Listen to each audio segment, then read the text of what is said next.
You ready, You Rob? can begin now. Cool. So, when last we left our party, by the way, this is a long recap, guys, because apparently a lot happened. They'd come to the fortress city of Bulwark and were greeted by a guide named Lotius, who had been hired to guide them by Lord Duskwatch. He guided them to a local magic shop where Yolya played with a powerful magic crab submarine transformer called the Apparatus of Gareth, while Erlan fell in love with a magical lute that was outside of his price range.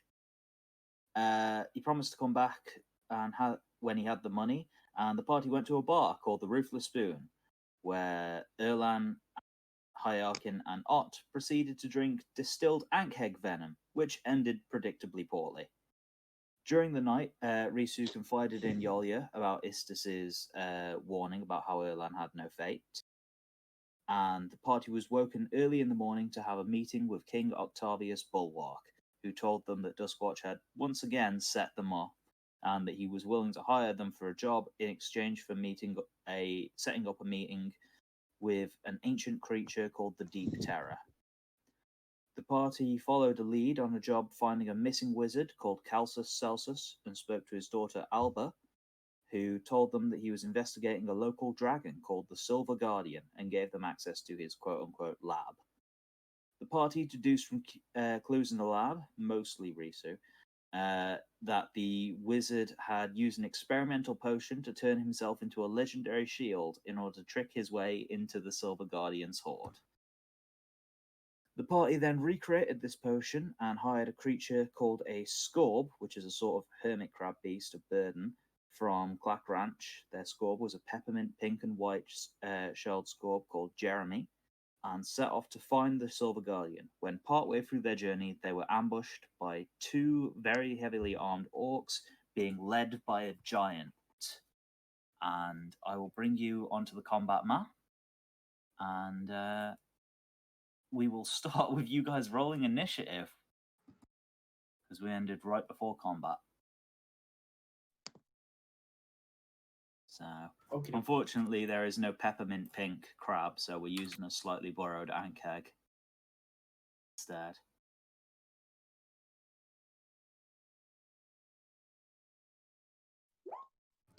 Bleep bloop.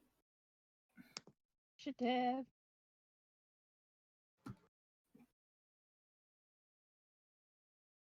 Remember, you should be able to roll initiative if you click on your mini first and then click initiative. Yeah, I found that. Which one's my mini? Is it this purple boy? Cool. This fancy lad.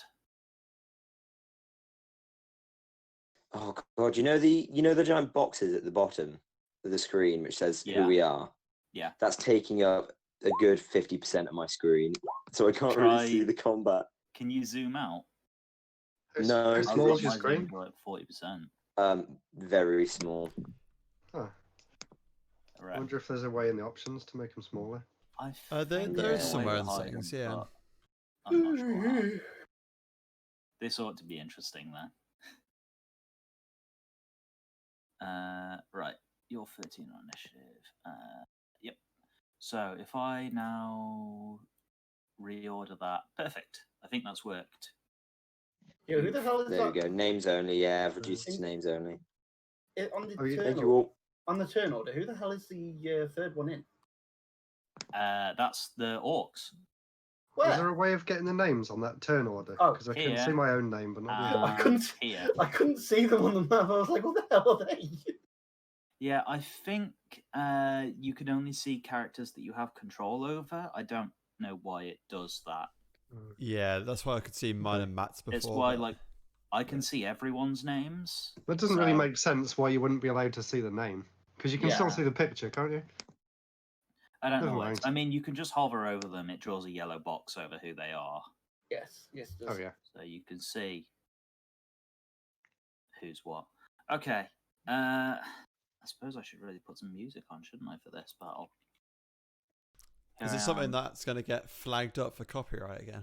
No, we'll be good. Did that happen last time? Yeah. Even like the D&D stuff, they don't seem to like sometimes. I don't know what it is. Really? Yeah. Oh, I already try and use royalty-free stuff. I don't know. It's fine. try that. What the fuck? I'm not connected to a voice channel. Riven, why are you like this? Rip. For goodness sake.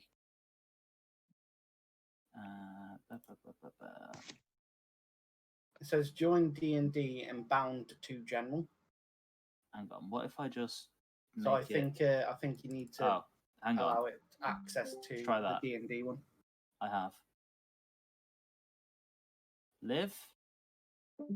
Fuck me. What's going on? Ah! I accidentally moved. Is that the song? So atmospheric. It says nothing to play in this server. Please, Riven, I'm begging you to stop. Please stop. Why is it playing up? It didn't do this before. I don't know.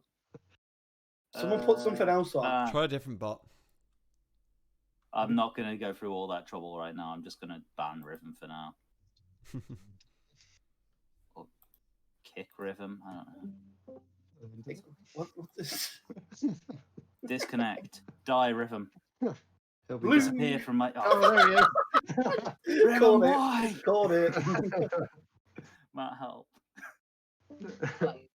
What's going on? Can't we request music? I think it's just broken. Forgotten how to do it. It's exclamation mark and then link. Yeah. You can also like exclamation mark P and then the YouTube whatever link, you want. But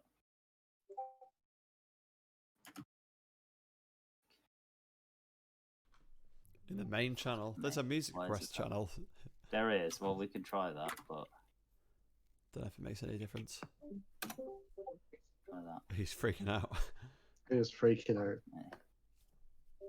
Oh, today is just... I can hear the music from someone's car outside. That'll do. Play that. Just get him to park up outside. Is it? No, it's still being a day. No. Alright, I'm banning Riven. Fuck it. Ban. Gonna have to right now. Disappear. Bring it back later. Don't know why it's balked. Okay. I think that saved it. A bit later, Sarah. Right, I'm gonna go grab a drink while we're spending 5 hours waiting. No, I'll be a second. We don't. All right, it's fine. You won't be. Don't worry. I was gonna say I'm later in the list anyway. So. All right. Well, I guess we're doing this without music, everyone. So. Yay. Old school. It's a shame we can't get anything playing in the jukebox. Yeah. Okay, so the jukebox in Roll20 has been broken for a long time. Yeah, so you're up first, Alex. Okay, what the hell is this big bad boy over here? That's a giant. That's a giant? Oh yeah, that's a giant.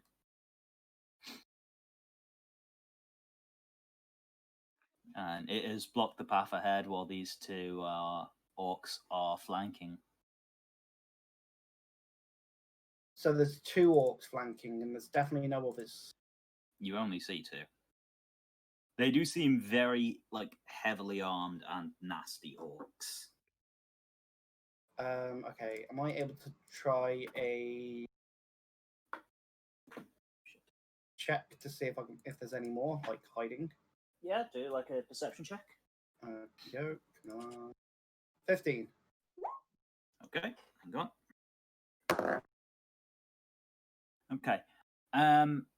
This seems to be more of just a small raiding party as opposed to part of a larger ambush. They just happen to have stumbled across you, so you don't see anything else in the area. Right, okay. I will... Yeah, screw fighting that fucking giant right now. Do it, coward. Nah, I'm going to go for this guy up in the top right corner. Cool. And do your things. Yes. So I will make an attack roll. With the distance traveled, I will be able to do a pounce if I land the hit. So okay. What is it? A strength saving throw? Yes. 1 second. It is pretty certain. Strength. Yes. So same thing. So with a DC of equal to 8 plus my proficiency bonus plus strength modifier, which I think. So 8, 11, and my proficiency modifier. I don't know what that is because I can't remember. Well, would a 23 beat it? Definitely. So yeah, no, Okay. that's fine. Well, tried. It didn't work. Well, I just. However, with a 19, you do hit, so you will deal 14 damage to him with that first strike. Cool. I want to strike him again. Okay. I'm guessing that misses. So. Yeah, he parries that attack. Okay. Minus 14 damage for that one, wasn't it? Yeah. Cool. So I I mean- will. Go on. That hurt, but he seems to be pretty much fine for a while yet. You didn't really do a significant amount of damage to him with that hit. Okie doke. Am I able to do a flurry of blows? Yep. Yes, Use your so bonus I'll- action to flurry. And spend 1 key point, I think. Yes. Yeah, it's always one. Everything I use is one. Where's weapon? So it is. Tick. Sweet. So I missed again for the second one, but Again, the second one misses, but the first one does definitely hit, which for another 15 damage. 15. Okay. That's done a decent chunk of damage, but he's still not bloodied or anything. He's not close to bloodied yet. No. So it was a solid opener. And like this orc who was preparing to charge in at you was suddenly intercepted. And just sort of taken off guard for 2 strikes. Sarah, you're up next. What would you like to do? How much is a square block?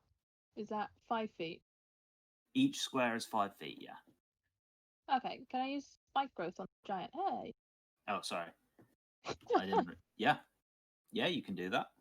Okay. What does Well, spike do that. growth do?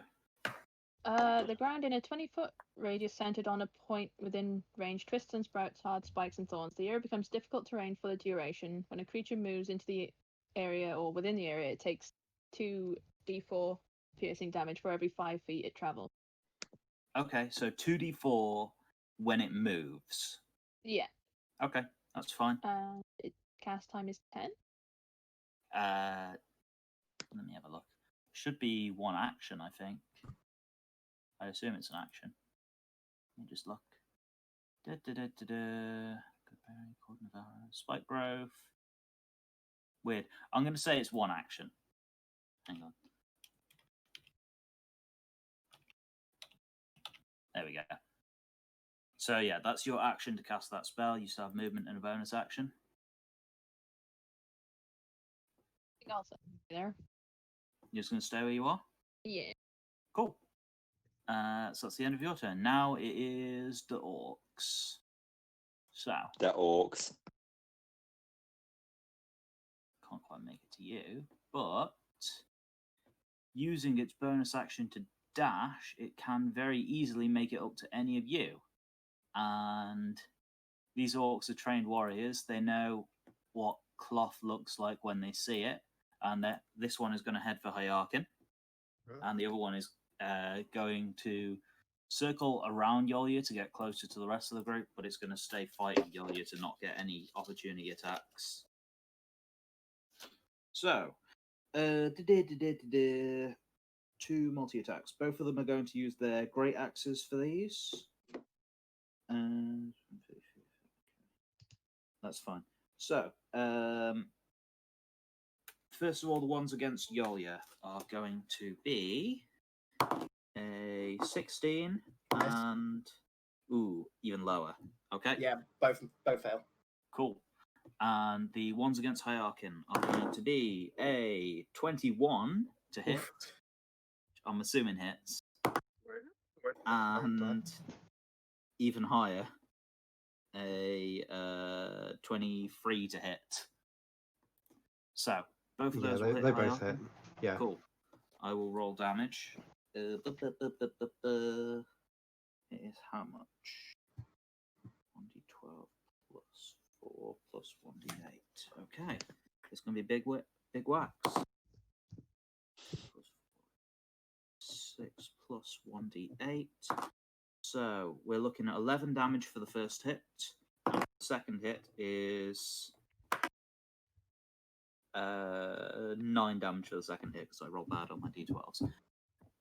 As it just brings in and brings this huge, like, kind of brutish looking axe. It's not like a well crafted weapon at all. It's just a big club with an axe blade on it towards you. And just slashes straight into you before you're able to prevent these attacks. Erland Chadington, is Matt back? Yep, I'm here.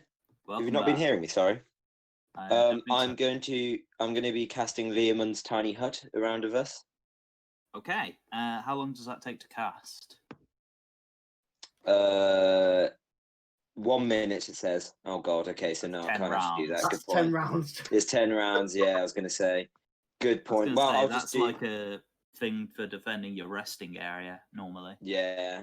Okay. Right. I'm going to go behind and I'll cast Cloud of Daggers instead. Then. Okay. How does Cloud of Daggers And- work? You fill the air with spinning daggers in a cube of 5 feet on each side. A creature takes 4d4 slashing damage when it enters the area spell for the first time on a turn or starts its turn there. So Okay. I'm going to cast it on him, and then I'm going to go around the back, and I'm going to do some stabby, stab. Well, it will be starting his turn in that, so if you want to just roll your 4d4 damage straight away. Cool. 13 damage to him. Ooh. Okay. God damn, that's not bad. As these just miniature daggers seem to like float around it and like lacerate his skin. None of the wounds seem particularly deep, but it does give him just a nice coating of blood. Okay, And that's then your action, I think, isn't it? yeah, cool. I can't really do anything else particularly. What I Okay. might do is this guy I think is pretty squishy, so I might start making the way to the big thing down here. Okay, if you leave his melee range, he will get an attack of opportunity against you. Doesn't he? Sorry, I'm a bit rusty. Then I will stay here on the defensive then, I guess. Okay, cool. Next up is Ott. What would you like to do? All right, yeah. Now you mentioned this attack of opportunity thing. I was planning on shooting up. Remember, you can disengage as a bonus action. Yeah, actually, screw it. That'll fit in. Wicked. Yeah, gonna disengage from this bastard. Thanks for playing the game for us, Logan. I mean, Okay, I know He's you not don't reason start without with him.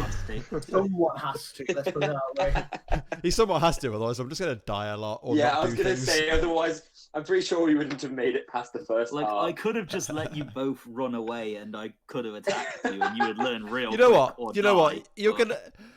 Let's not beat about the bush. Screw it. I did it anyway. I didn't think about this attack of opportunity thing. And I Okay, moved 30 you feet make an over to there. attack. Go Hold on. on. That is only an 11 to hit you. Yeah, 13. There you go. Wow, he missed. He missed anyway. Look at that. So I'm gonna Yeah, sneak have you got a movie behind. there? I'm sticking behind this bush here, and Don't you need to do a stealth?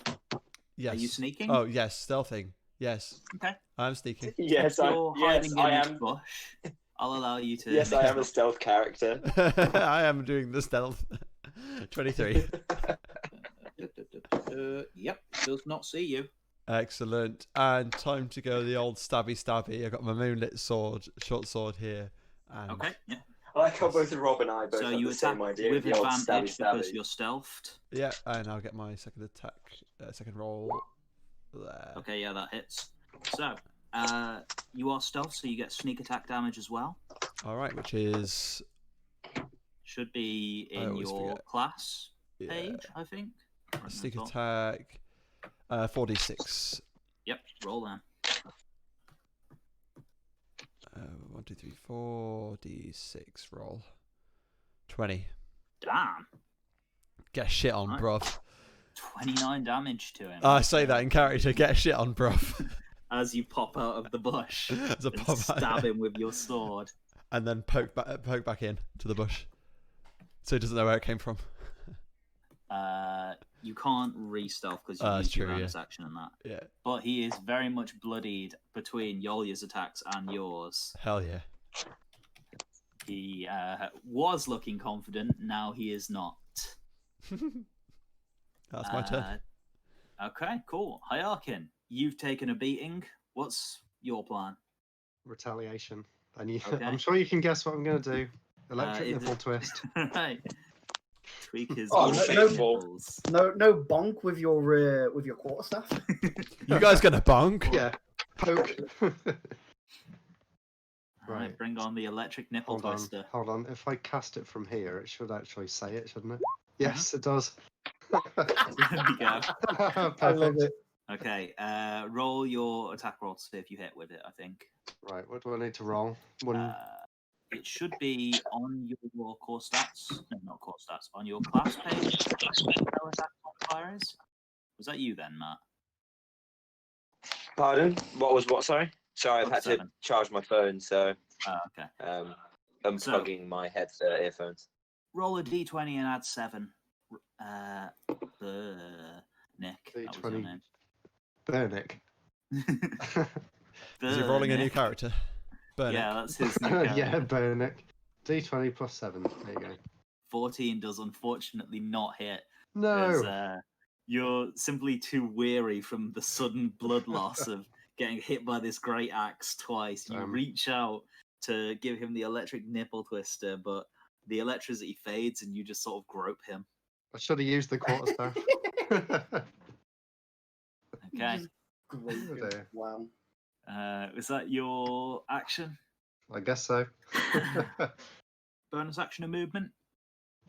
No, I'm not going to move because I'll get another He attack on me. has right now. already used his reaction. He can't do more than one attack of He opportunity. has. Okay. So he can't attack you if you do run away. I suppose I can't run far enough for him to get out of range of attack anyway, can I? So So No, you- point. He'd be distracted. Nick, he'd be distracted with me, but I'm still in his range, so it's not. You could run away if you wanted. Yeah, you would get an attack of opportunity against him, Matt, if he ran after Nick. Yeah, Okay. I'm going to exactly. shut my goddamn mouth. This is your problem. Yeah, Stop thanks running for- this thanks for game, playing for DM. us. Right, I'll go and hide in one of these bushes. Okay. There we go. You Or haven't is got that- anything left to make a stealth check, but you can run towards the bushes. That's fine. Okay. I'm going to say that's probably about 30 feet, right? You can get to there. Okay, I'll hide in this one then. There you go. Okay. Okay. That's the end of Hyarkin's turn. It is now time for the giant, who goes, "Oh, spikes!" And he is going to just throw a boulder at the carriage, Oh, good job Oh. I got out of the way. which I think he has to like choose one person as a target. So he will aim it at Risu because she's not close to any of his allies. Oh my god, is this Resident Evil 5? Yeah. So Tap, tap, tap, tap. That horrible fight.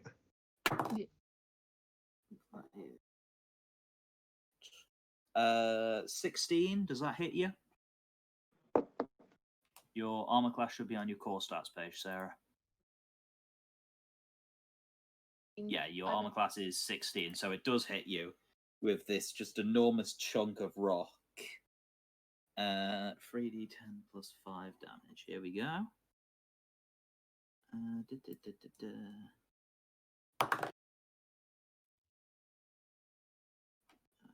10 plus 16, 18 plus 5 is 23 points of damage as this boulder just slams into you and like smashes the front of the cart. Your peppermint hermit crab is freed from the cart, and he will then, because he's a giant and he's not very clever, he will run forward towards you through the spikes. So, Just a question: do I take any AOE damage from that? no, it's only a single target thing. It has destroyed your Cool. cart effectively, though. So, 5, 10, 15, 20 feet through the spikes, and then the rest of the way just up to the cart and up to Sarah. So, we're just going to assume with Scorb having been freed from the cart, it will bolt. So he will take damage, however much 20 feet's worth of damage is for your spikes, Sarah. It's 10d4s. Okay, roll your 10d4.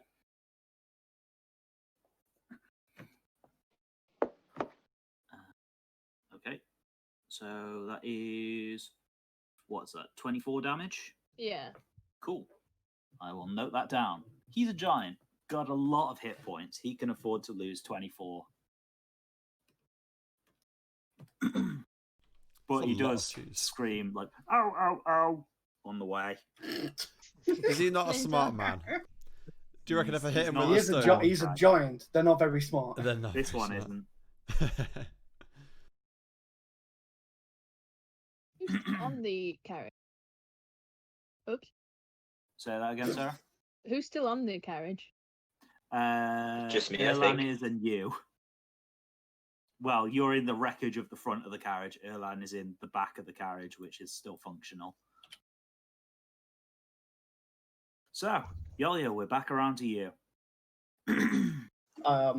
So I noticed obviously that that giant just walked and launched a boulder. Don't know where he got it from, mind. He just, like, he was carrying it. He doesn't have another one. Oh, Oh, right, okay. so it's not like he pulled These some two ground and mushed it together and Annihilated lobbed our, it. annihilated our cart and Mhm. just walked up. I'm just like, oh fuck. And I turned to this orc and I'm like, you're gonna have to go down now. And I just wail on him even more. Okay. Do your attacks.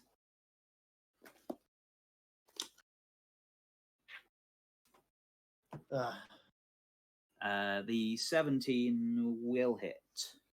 And again, obviously, I use 4 blows. He has an armor class of 16 for future reference. Okay. Okay, and I miss on the first one again. So I'm it's 14 and an 11. I'm rolling a lot of 15s. It's just the way the numbers are today. He is very low on health now, but not down. I'll tell you right now, he's at 10 health. He is extremely injured between the backstabbing of Ott and the bludgeoning from Yolya. He ain't looking too hot here. And is that the end of your turn, Alex? No, I move it around Yep. to block him just in case he keeps trying to move elsewhere. Okay, yeah. That's fine. In that case, it is now Sarah's turn. Can I use the rope from my Dungeoneer's pack? How would you like to use it? Do like a cheesy Star Warsy thing where you Okay, you're fly going to around wrap the it around giant. the giant's legs. Okay. Yeah. Love it. So we're this going for isn't- hot face then. Yeah. This isn't like an easy thing to do. I will say that in order to try and wrap it around his legs effectively, I'll have you make a sleight of hand check. And then when you're like pulling against him to try and tip him over, I'll have you make a strength check. Okay? 10. So, I mean, you're able to get a loop around his legs, but you don't know how effective it'll be. As he's swatting at you with his massive club.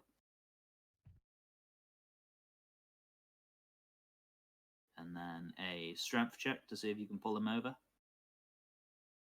It'll have to be a really good one with only a 10 on your sleight of hand.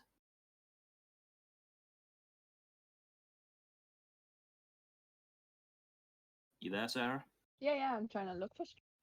Okay, so should be at the bottom of your not core stats, of your skills page. There's an unskilled strength check. Unskilled. Good. Damn it. Only a 10. The rope just comes loose and slips away in your hands. You haven't managed to tie him up effectively, unfortunately. That'll be your action. You still have a bonus action and movement.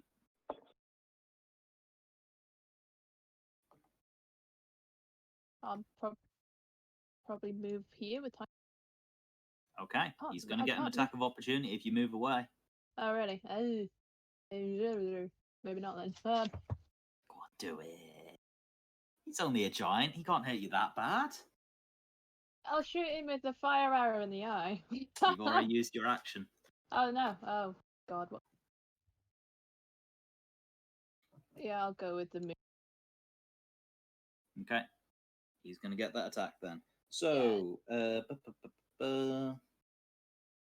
hit as he swings his great club at you as you try to escape. And that's not great again. It is only a 13 to hit, which I don't think hits you. No. Okay, so yeah, you dodge under his swing as you escape and take to the skies. That brings us to the end of your turn, and to the two orcs. First of all, the one which is fighting Yolya and Ott. It didn't succeed at all on fighting Yolya, so it's going to try its luck against Ott first of all, as it just needs to make an opening to escape as far as it's concerned. Fuck. What is it? First one is an 8 to hit. Nope. Alright, this dice getting retired. Oh, nat 20. There we go. God damn it. Alright. It's like, yeah, I gotta retire this dice. Instantly gets a nat 20. I think you should retire the other dice as well. Yeah, can you retire both? No, that's fine. So, Great Axe. It is going to do. God, flicking between monster manual pages. I have not missed this. Why do you know just write down each individual one for like each time? Up yours. This was a random encounter. But you still have to come up with this random encounter. You had 2 weeks. 3 weeks. 11 double 22 Oh, yeah. plus 4, 26 damage. Jeez, okay. Ooh. Fine. That could have been a lot worse. I'm guessing you rolled low on that axe. That's the So, actual damage. It does a D12 and a D8, and I got a 10 on the D12 and a 1 on the D8. Am I thinking of the wrong character? Do I have a thing where I can react to their uncanny dodge? Uncanny dodge. You can half that damage. Yeah, use your boy. reaction. Yeah. Rob can play D&D. I played D&D for once. Look at me go, guys. Well done, Rob. That's actually a really smart. I was like, is it this character or is it the other one? Because that kind of hit would hurt. So yeah, half Oh, it to did. 13 damage. I was down. That knocked me down to 31, but let me bump that back up to 7. 13, you say? Okay. Yeah. Cool. 44. Okay. Cool. And yeah, the other orc is not going to risk running away from Erlan. It's just going to attack Erlan twice. Mr. Chaddington, that's a nat 1. God damn it. And that's a nat 20. Yeah, so that definitely hits. Yeah, that definitely hits. Right. Ooh, that's worse than what Ott took. 11 plus 15, 30, 34 points of damage from this great axe that just slams into your stomach. That's alright. I've still got 47 hit points. Okay. Feel the wind knocked out of you by this blow. Fucking stupid bird. Shouldn't have aggravated it. Well, Erlan, it is your turn now, so what would you like to do? Yeah, I'm going to cast Greater Invisibility, and I'm going to get the fuck out of here. Okay. Sure, I'd like you to just make a stealth check with advantage, I guess. Okay. Let me just get it.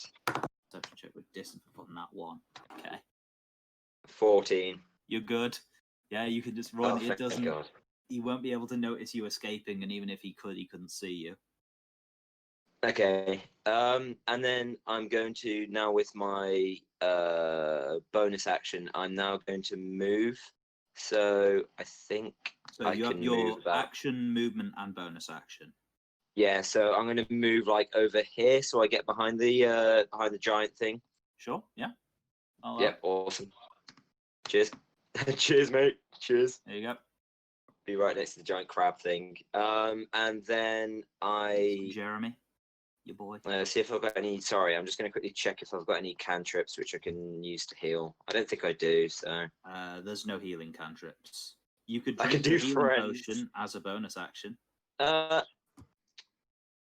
Yeah, I think I'm going to I have shut a my healing mouth again.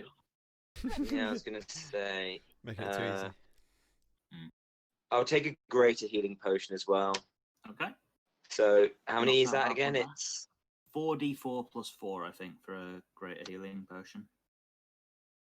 okay. So 14. Yep. Real great. It's 50 Awesome. gold pieces Well, damage I range. finished. Yeah. I finished my turn then. Cool. Art, you just took a blow that you narrowly avoided the brunt of. Uncannily, some might say. What would you like to do? Right, really stupid question, but Uh-huh. is there any Always are. chance? I always do stupid questions. Is there any chance I can run behind him and try and stealth? So, there is a thing called flanking in this game, where if Right. you were on opposite sides of an ally, say for example here, you get a advantage on your attack, and as a rogue you would get sneak attack. Huh. So is flanking, is that like just a D&D thing, or do you have to kind of add that to your have that on your character?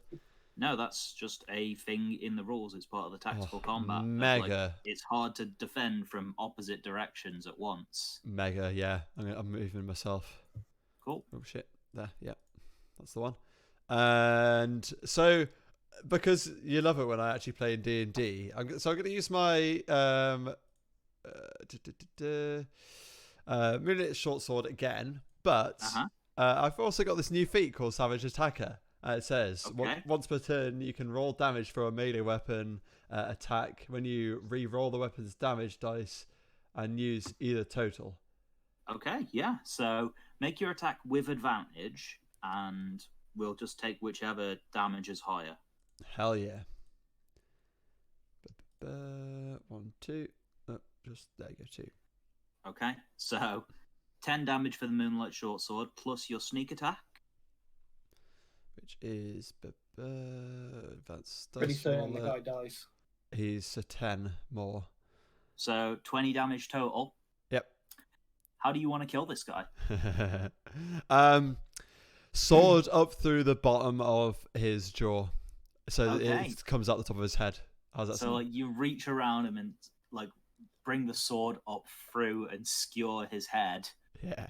Yeah, the body just goes limp, and then your sword is weighed down by the full weight of this orc. Does they pull me to the ground? Yeah, sure. All right. Because you have to unstick your sword from him. But he is slain. Boom. This is a lot less epic without music. You just have to imagine it. Add it in post, bro. Sure, it's Pirates of the Caribbean. It is. It's a Voyage soundtrack. So that's my attack. I'm going to use my movement and bonus action to sneak. Oh, sorry, I've used a bit of movement, haven't I? But yeah, I can. You haven't used your bonus action. You've used 10 feet of your movement, so you have another 20 feet plus your bonus action. I'd say you're far enough away from anything that you can stealth if you want to. Yeah, I'm going to stealth behind this little bush here. Okay. Roll a stealth for me. And stealthy makes stealth face of skills stealth 20. Okay. As far as you know, nothing sees you.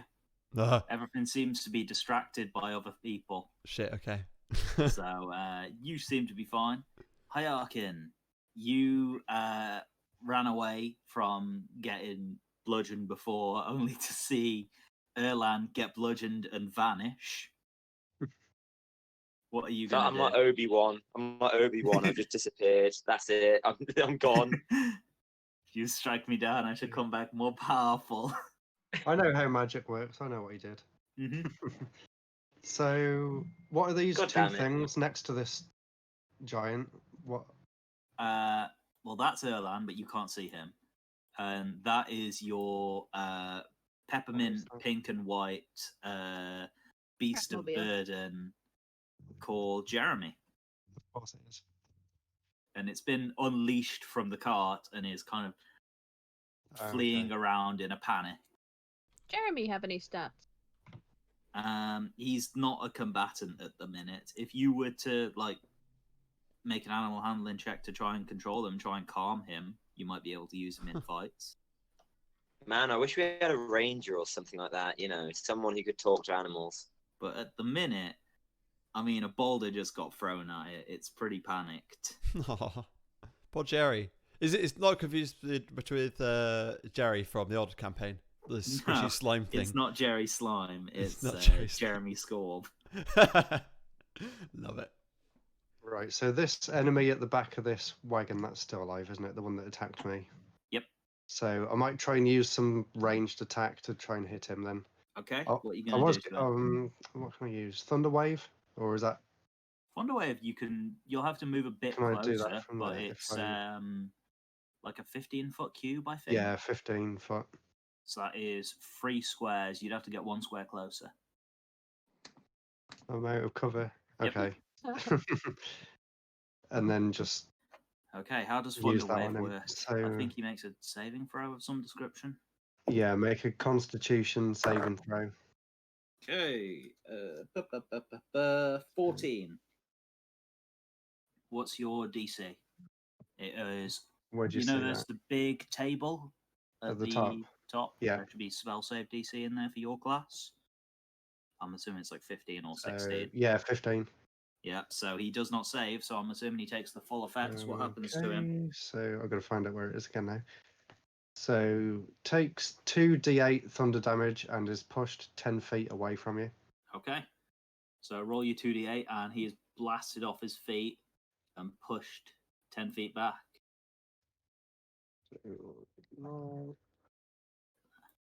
Not bad. 10. Cool. So he's knocked onto his back and the wind is knocked out of him by this.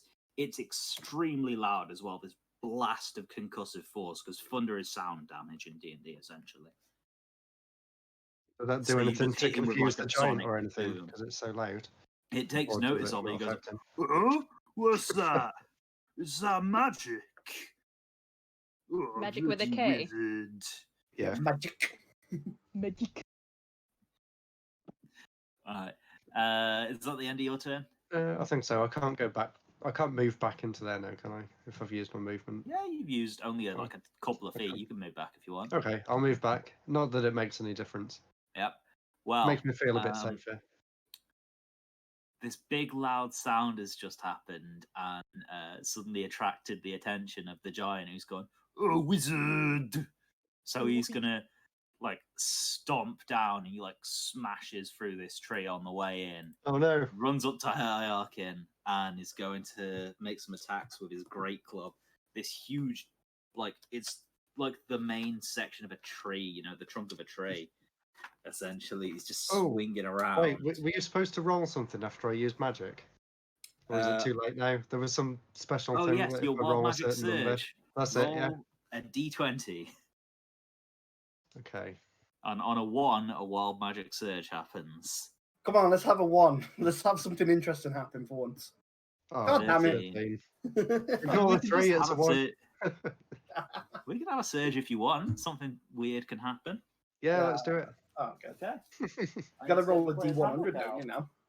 Yeah, roll a D100 for me. Wow, okay. There's not 100 different outcomes, it's just that. Was that 29? Okay. I need to find the source. It's something really stupid. Yeah, he's flicking through 100 pages now to find out what it is. It's in the player handbook, isn't it? Yes. Wild Magic Surge. 29 to 30.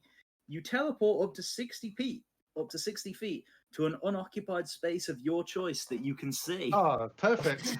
Completely blank. Good thing you remembered that. How far is 60 feet from here then? So... Wait, are we doing this as the giant's already moved towards me or not? No, he'll be back here still. So 60 feet. 60 feet is like that way, or you can go... I could go all the way up here in the corner. That one's dead, isn't it? Yep. Yeah. There we go, he can't reach me now. So the giant goes, where'd he go? I just like how you just do this clap, push this orc away, and then just disappear. And then all of a sudden, you lose control of your magic, and it just whizzes you across the map. It was just too strong for me. I couldn't handle it. Well, that's the point of wild magic. Whee, I like Okay, it. so I guess he's just gonna. I mean, the cart and everything is You've kind of in thrown the him way off now. here. He can't really move. Well, he's got 40 feet of movement, so even if he moves at like half speed, he'd probably still be able to get up to like just barge through things and get around to Risu, who he will make his great club attack against, just swatting you in the air like a fly. So he's going to make 2 great club attacks at you. Each +8 to hit. First one is a 22 to hit. I'm assuming gets you. Yeah. And the next one is significantly lower. Is a 14 to hit you, which I don't think does. No. So only the first one hits you and he sort of bats you away and can't reach you for the second attack. It is 3d8 +5. Jesus. Okay. 1, 2,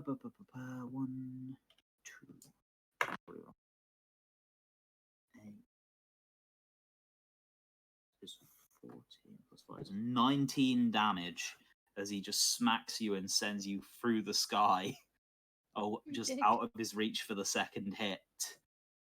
And the wind is knocked out of you for a moment. He goes, "Ah, little bird." Sound like Arnie then. I'll get to the chopper. All right, Yolia, it's your turn. So I'm probably just going to go and move towards this other orc, Okay. and I will pummel this guy up a bit more. Okay. I think you have to hit for pounce to work, doesn't it? Yes, I can't just Make do your it. attacks. But yeah, there you go. There's my. So if Okay, you well, want that to do hits. it, Like 19. yeah, you beat it. Like I said, it's 8 plus my strength bonus, which is 3. Yeah. So that's 11 plus my proficiency bonus, which I can't even remember. I think it's 3. Should be on your core stats page. So that'll be 8 plus 3 is 11 plus. That'll be 14. Yeah, so as long as you be at 14. Okay, well, it beats up. And obviously, I do the second one again. So I hit him twice this time. Okay, 15 and 29. So, 15. Oh, sorry. And then, again, obviously, 25 damage to him. Okay. And then, that's hurt him. He's bloodied. Yeah, I've hit him every single time. Oh, damn. Okay. Another 2 13s. Okay, damn. He's really hurt now. As you just run in and, like, as he's still regaining his balance after being hit by this sonic boom, he is just suddenly face to face with a cat person monk who just bludgeons him with this flurry of blows and like almost brings him to his knees. He's still alive, and it's Risu's turn. What are you going to do, Sarah?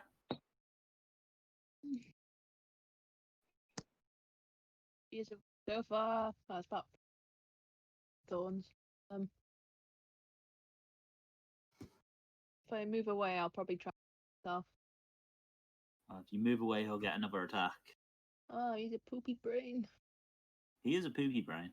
He does have a really small brain. Huge head, though. Yeah. And he hasn't taken much damage yet. It's only been your spike thing that's hit him so far. Yeah.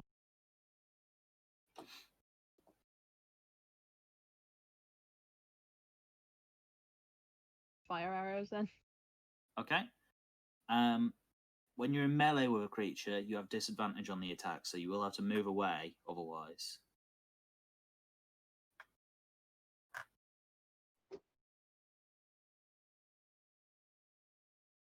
Maybe I'll use my moonlight sword then with 2 hands. Yep. You have 2 attacks. Go for it. Yeah. First one hits. Second one, I don't think does hit.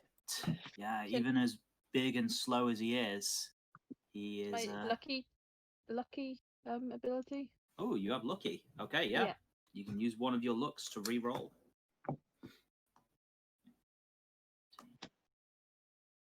D20. Cool. That one hits. So we will take 12 plus 11 damage. Is 23 damage to him. That has you like unleash these two big gashes into him with this sword, which is almost too big for you.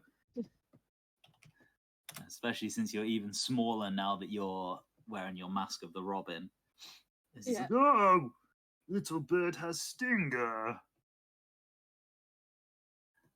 And the orc that's still alive shouts, "Boss, what are you doing? Kill her!" And it is now the orc's turn, who has just turned around and been pummeled by Yolya. He's seen what happened to his brother who tried to fight Yolya, so he is just going to run. Oh, okay then. Opportunity, right? Yep. Oh, is it just one attack? Just one attack. Do I get advantage on it? Why would you get advantage? Oh no, because he's running the fucking way. Nope. Nope. Just one attack. Okay, then. Just one attack then. Oh, I definitely missed that one. You miss him as he blocks your attack and just takes the opportunity to run away. Unfortunately, not as fast as you, but as he runs away, I'm like, I will catch you. You know. No. Doesn't matter how fast. Boss, get it. The cat's mean. And Erlan, it's your turn. Yeah, so I'm going to move forwards 5 feet. Yep. And I'm going to attack 3 times using my extra attack as well. So that's going to be 3. Then if case things go bad, then I'll use luck like my good friend just did. Okay.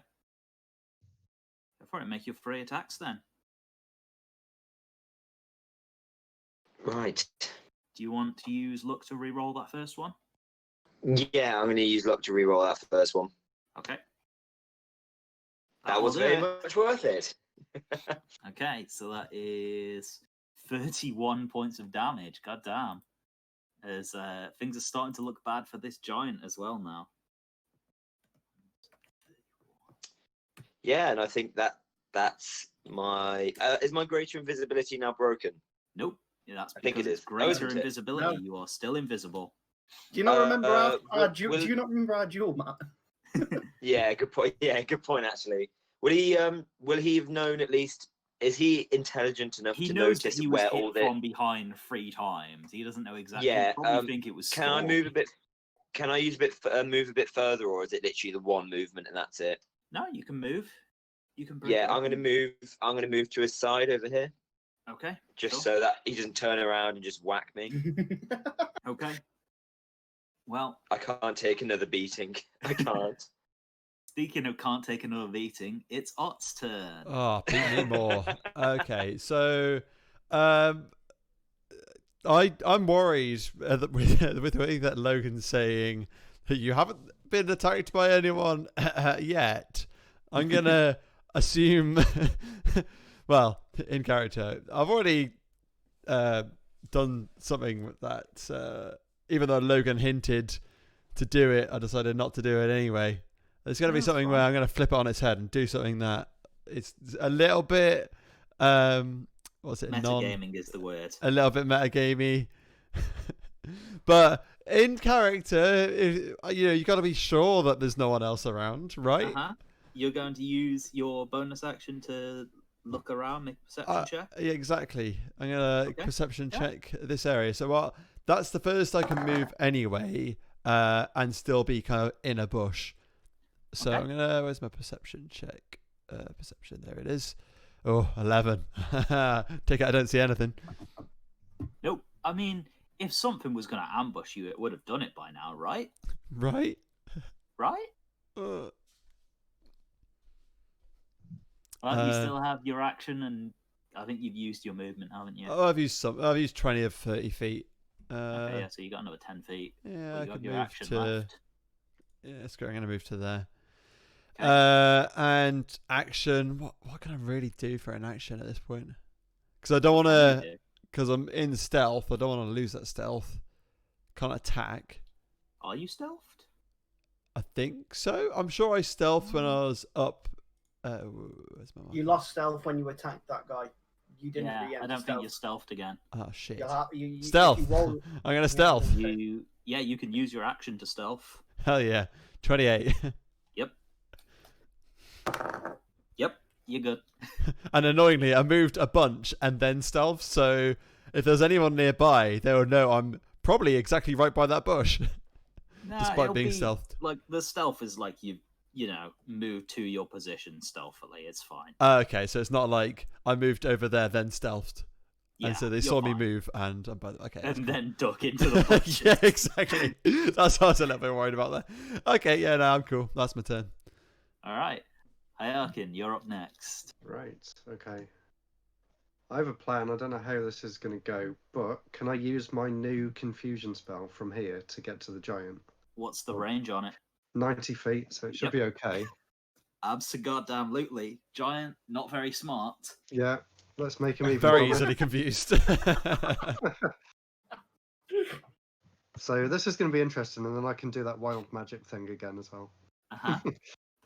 So I don't think I need to do anything for confusion. Just say that I've used I'm it. assuming he has like a saving throw or something. It just says this spell assaults and twists creatures' minds, spawning delusions and uncontrolled actions. Each creature in a 10-foot radius of where you point to must succeed on a Wisdom saving throw. Wisdom save, gotcha. When you catch to be affected by it. Hint, hint, not this guy's strong suit. That is Crossing fingers. 8 minus 1, so 7. Pretty certain that's I'm gonna assuming fail. that's a failure. So, how does confusion affect him? Right. So, an affected target can't take reactions and must roll a d10 at the start of each turn to determine the behavior for that turn. Okay. And then there's like a list of things that the different numbers make. Keep that open, and on his turn, I'll roll a d10, I guess. Okay.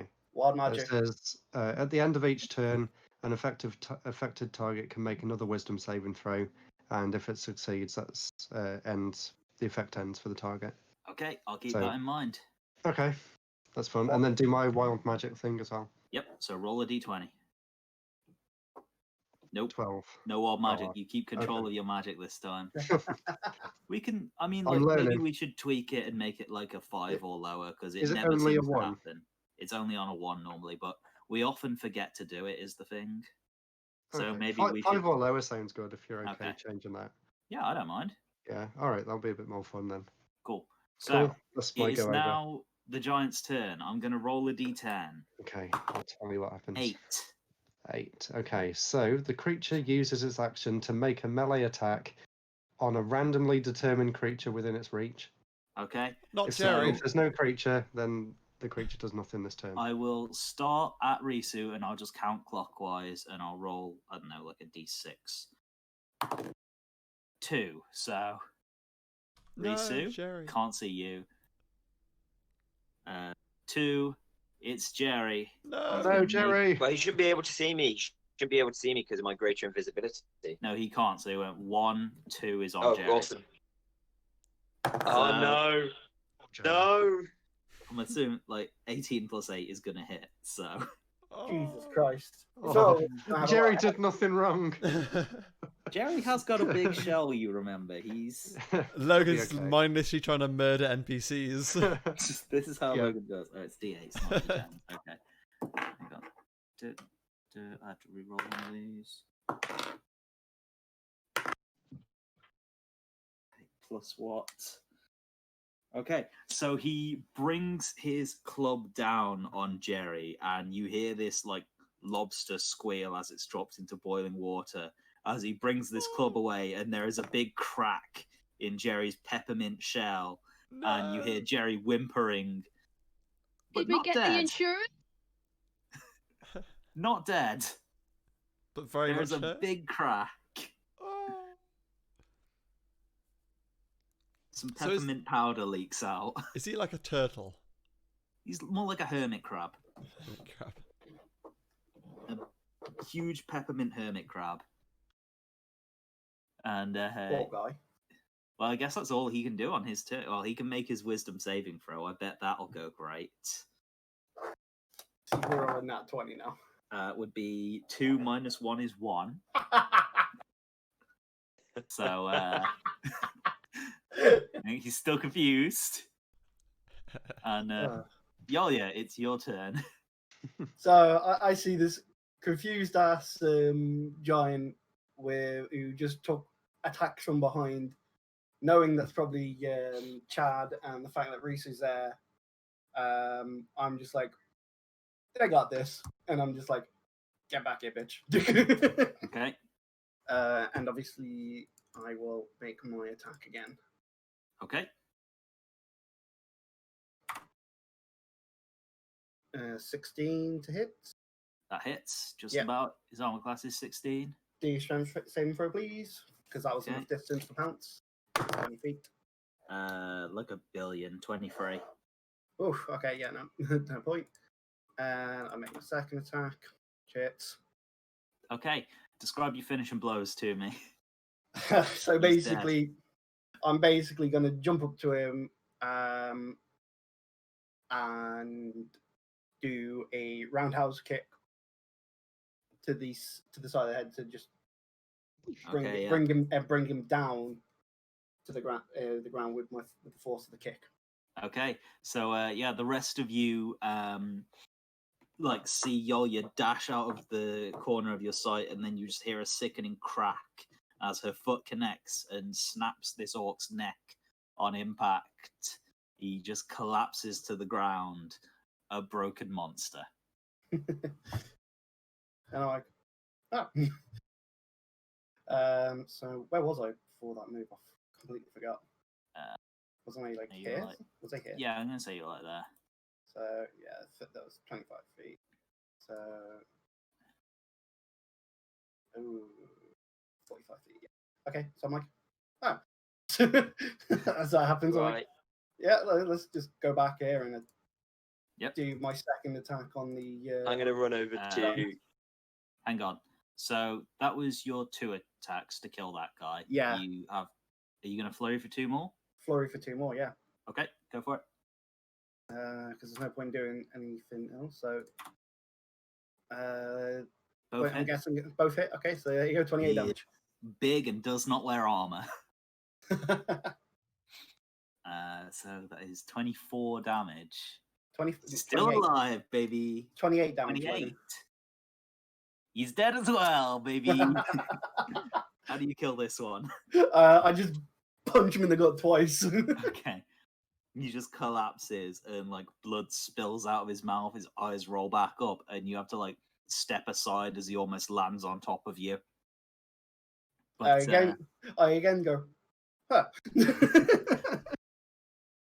All 3 of them are defeated. Matt, I'm going to run up to Jerry and cure wounds him. Okay, yeah.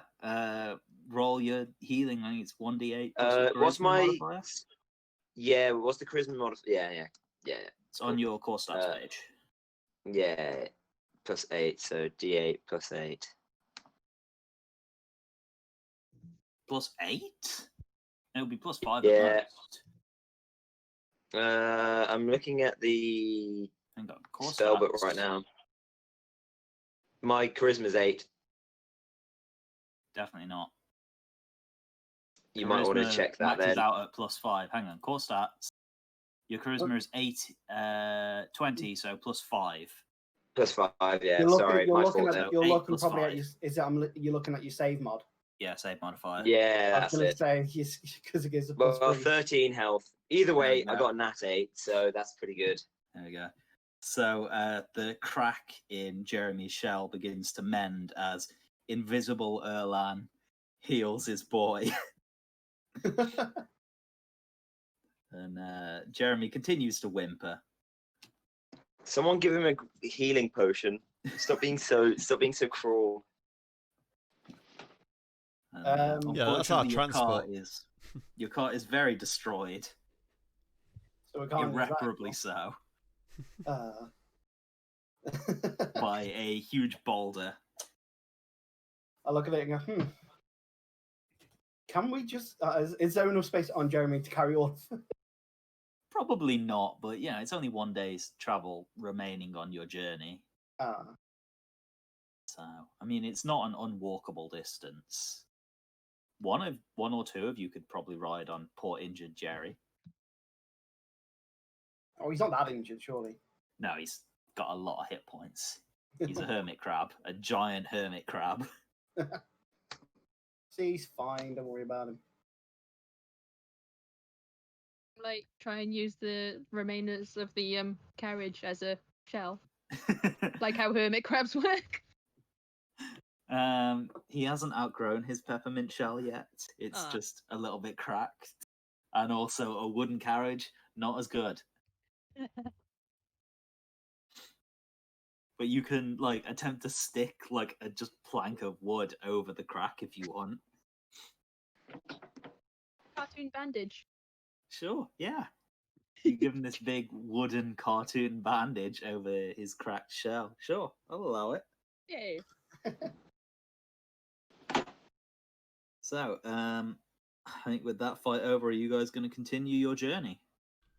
No, we sit here and cry. Can we make sure there's no one else nearby?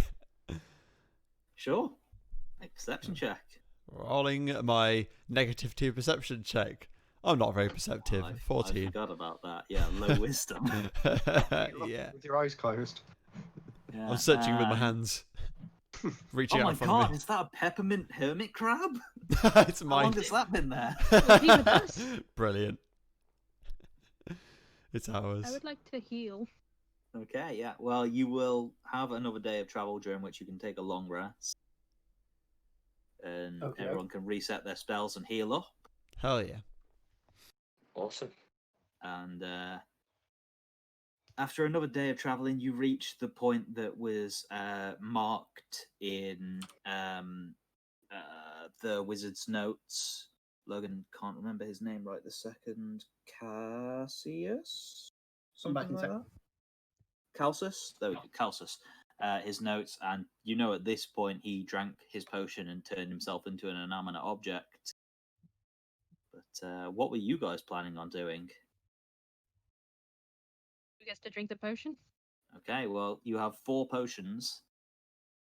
I know you paid extra, so you could have your own. Thank you. Wait, so did you say we're taking a long rest? Yeah, you've had your long rest. Okay, so we restored our HP then? Is that what you're saying? Yep. Cool. Yeah, restore your HP and your spell slots. Yeah. And your key points and whatever else. Let me put all them back up. Wait, so who's got these health potions that we're dishing out? I think you all have lots of health potions, don't you? Oh no, I thought you said you were dishing out something then. It's the potion that turns you into an inanimate object. Yeah, these experimental potions. Oh, that one. Yeah. It depends. It's all up to you guys. What are you doing here? I want extra. You know What that were you're we in the doing? Silver We were just Guardian's on the domain, way but- through, weren't we? Yeah, we're here now. Yeah. It's been another day of travel since the okay. since the battle. You're fine. Hang on, look. And what do we see? I'll put you on the map. I mean, the area is, again, I feel like I've kind of done you a disservice on like describing the area up until now. It is mostly like this weird sort of ghostly area, and it is becoming progressively more wooded the closer you get to the heart of the Silver Guardian's domain. But as well, you're just seeing lots of like vegetation that you just do not recognize at all. It's all this really very alien landscape to you all.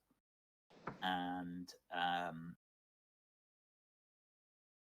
in this area that was marked by the map, there will have been like a landmark of some description, like probably a boulder that's weirdly shaped. It's shaped like a butt boulder. That's what it's called. It's like we venture into the butt. Okay, I mean, the butt. it's just a big boulder. There's nothing inside of it. It's probably like the size of I don't know, a decent sized trailer. It's like this huge like stone wall almost, made of a single rock. Sorry, I was sleeping in. What happened? You found Butt Boulder, and now you're at your destination. Found what? It's a boulder that's shaped like a butt. It's the landmark to say that you're at the end of your, where the map ended. That led you here. Why is it shaped like a butt? Did we not question this?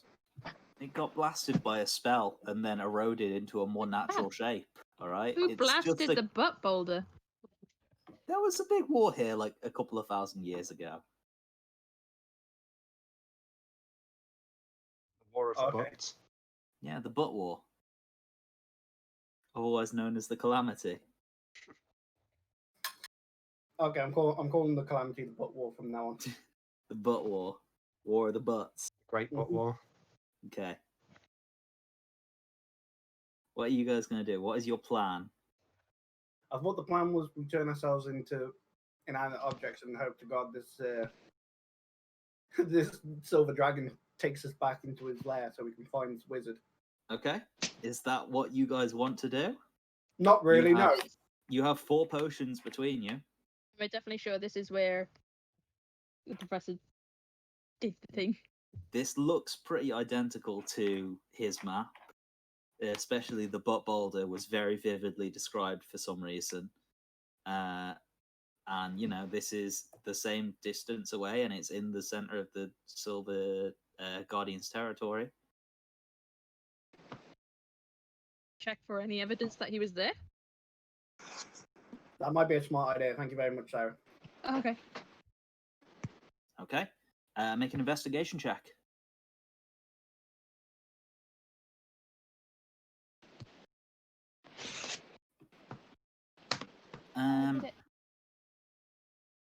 Actually, be more of a survival. No, investigation's fine. So you search around, and you do see these huge grooves of claw marks where you suspect slashed into trees and deep into the ground, where it looks like something enormous and clawed has picked something up off the ground. Only maybe a week or so old. Anything to say that the guy was here? I don't know. It's kind of hard to tell this long ago. It was only a single person traveling. There are footprints, but you can't tell whether they're human or dwarf or orc. Not this old, anyway.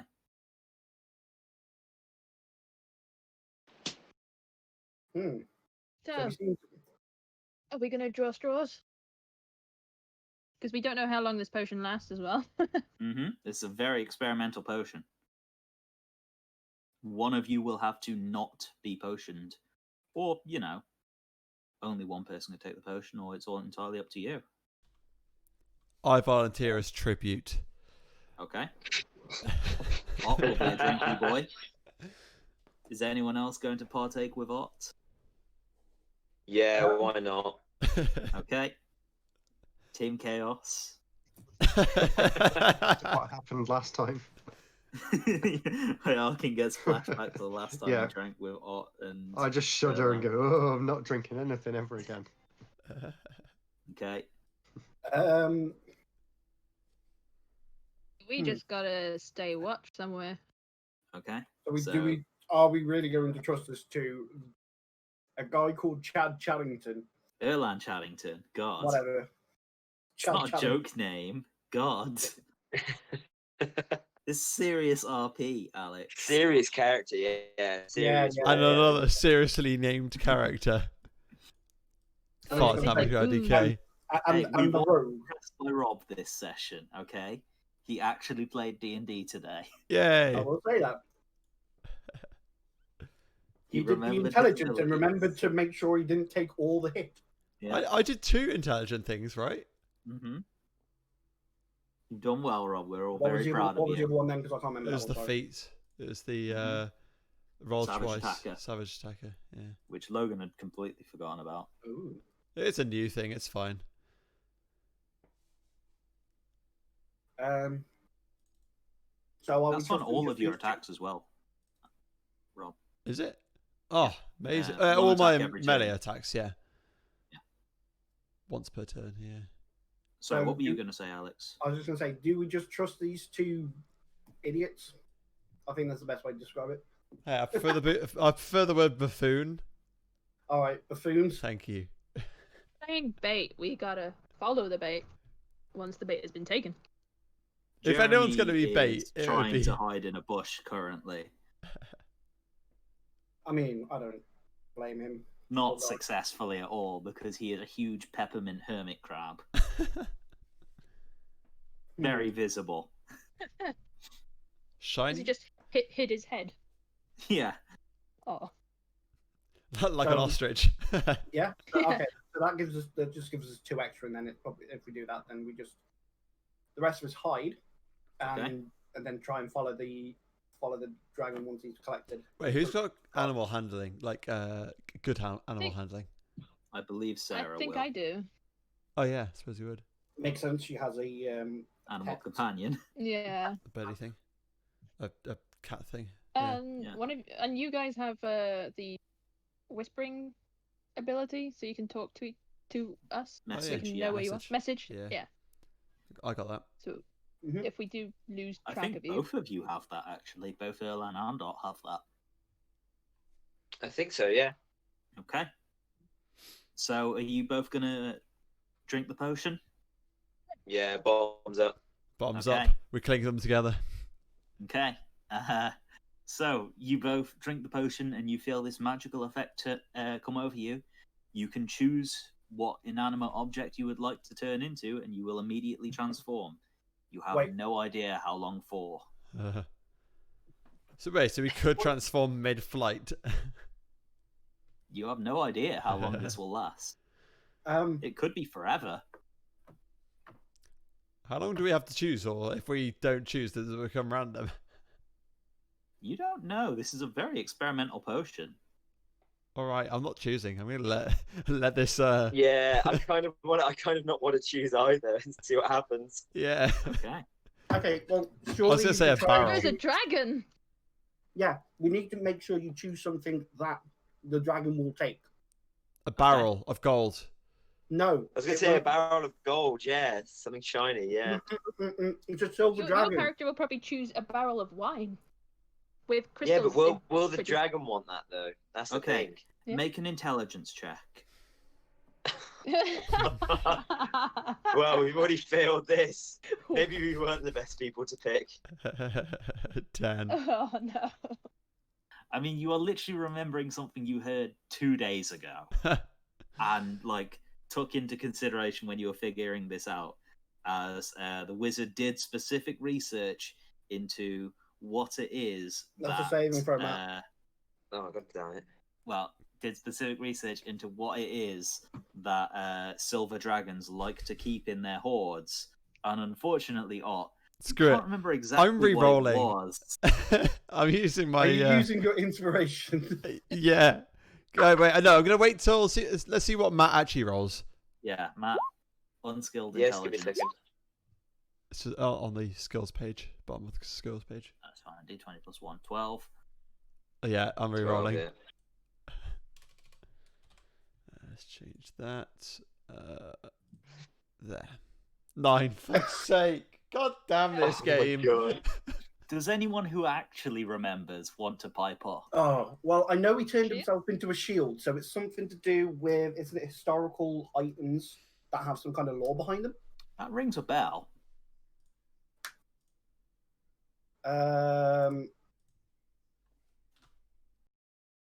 You remember it was a special shield. You don't remember the whole story behind it, but it was a special shield. Yeah. Wasn't it like the Ages or something? I'm trying to remember the name of it now. Make an intelligence check to test your memory if you want. Sure, fuck it, I see. I don't remember. Might have been Aegis. Might have been. special shield. Probably magic as well. It was a shield that had significant historical meaning to this world. Big Thank brain you, Sarah. bird. Big brain Big Brain bird. Bird specifically remembers, yes, silver dragons love to hoard history, anything with significant historical or sentimental value. What the wizard Calsus turned himself into was the Unbreakable Shield of Cord, which is an artifact that was gifted to the first king of Bulwark. I'm going to go as a statue of its Created mother. by the god Cord. You're going to turn yourself into a statue of whose mother? Of the dragon's mother. Made not of gold. right. Are you just like guessing at what a dragon's mother would look like? Yeah. Well, I didn't. Well, I'm going to be honest, guys. I didn't roll particularly well, so. Yeah. Cool. I mean, Sarah could just say as research, like, "Oh, yes, it was to do with these," and then inform you, so you don't make such a stupid ass decision and turn yourself into a goddamn statue that it's not gonna want. You might offend the dragon. Well, I'm sorry, Mr. Smarty Pants. You should have drank the potion instead, asshole. I offered to spit into When his he don't have mouth. his wine. Here, you can have some of my potion. You're starting to feel the potion begin to churn in your stomach. If you don't turn into something soon, it's going to turn you into something. Well, I'm going to do whatever Risu said. It's the shield. You're going to turn yourself into this same shield. That's not a wise idea. Is it not a You've wise seen idea? a lot. Well, you've seen a lot of illustrations of it. You could replicate it pretty well, you think? Draw it in the dirt. Pot of Damn gold. it, why am I rolling so low? I'm trying to think of some. There's a history intelligence. Yeah, there is. So I was just gonna roll something for history to try and remember something that had historical knowledge to tell them what to turn into, but I completely failed. I'm like, I can't remember. My memory's for. I remember. Give me a survival as stealth and I'll be K. Sword to go with the shield. So, say that again, Sarah. Is there a sword that could go with the shield? So then he'd be like a collector. Make an intelligence check. Okay.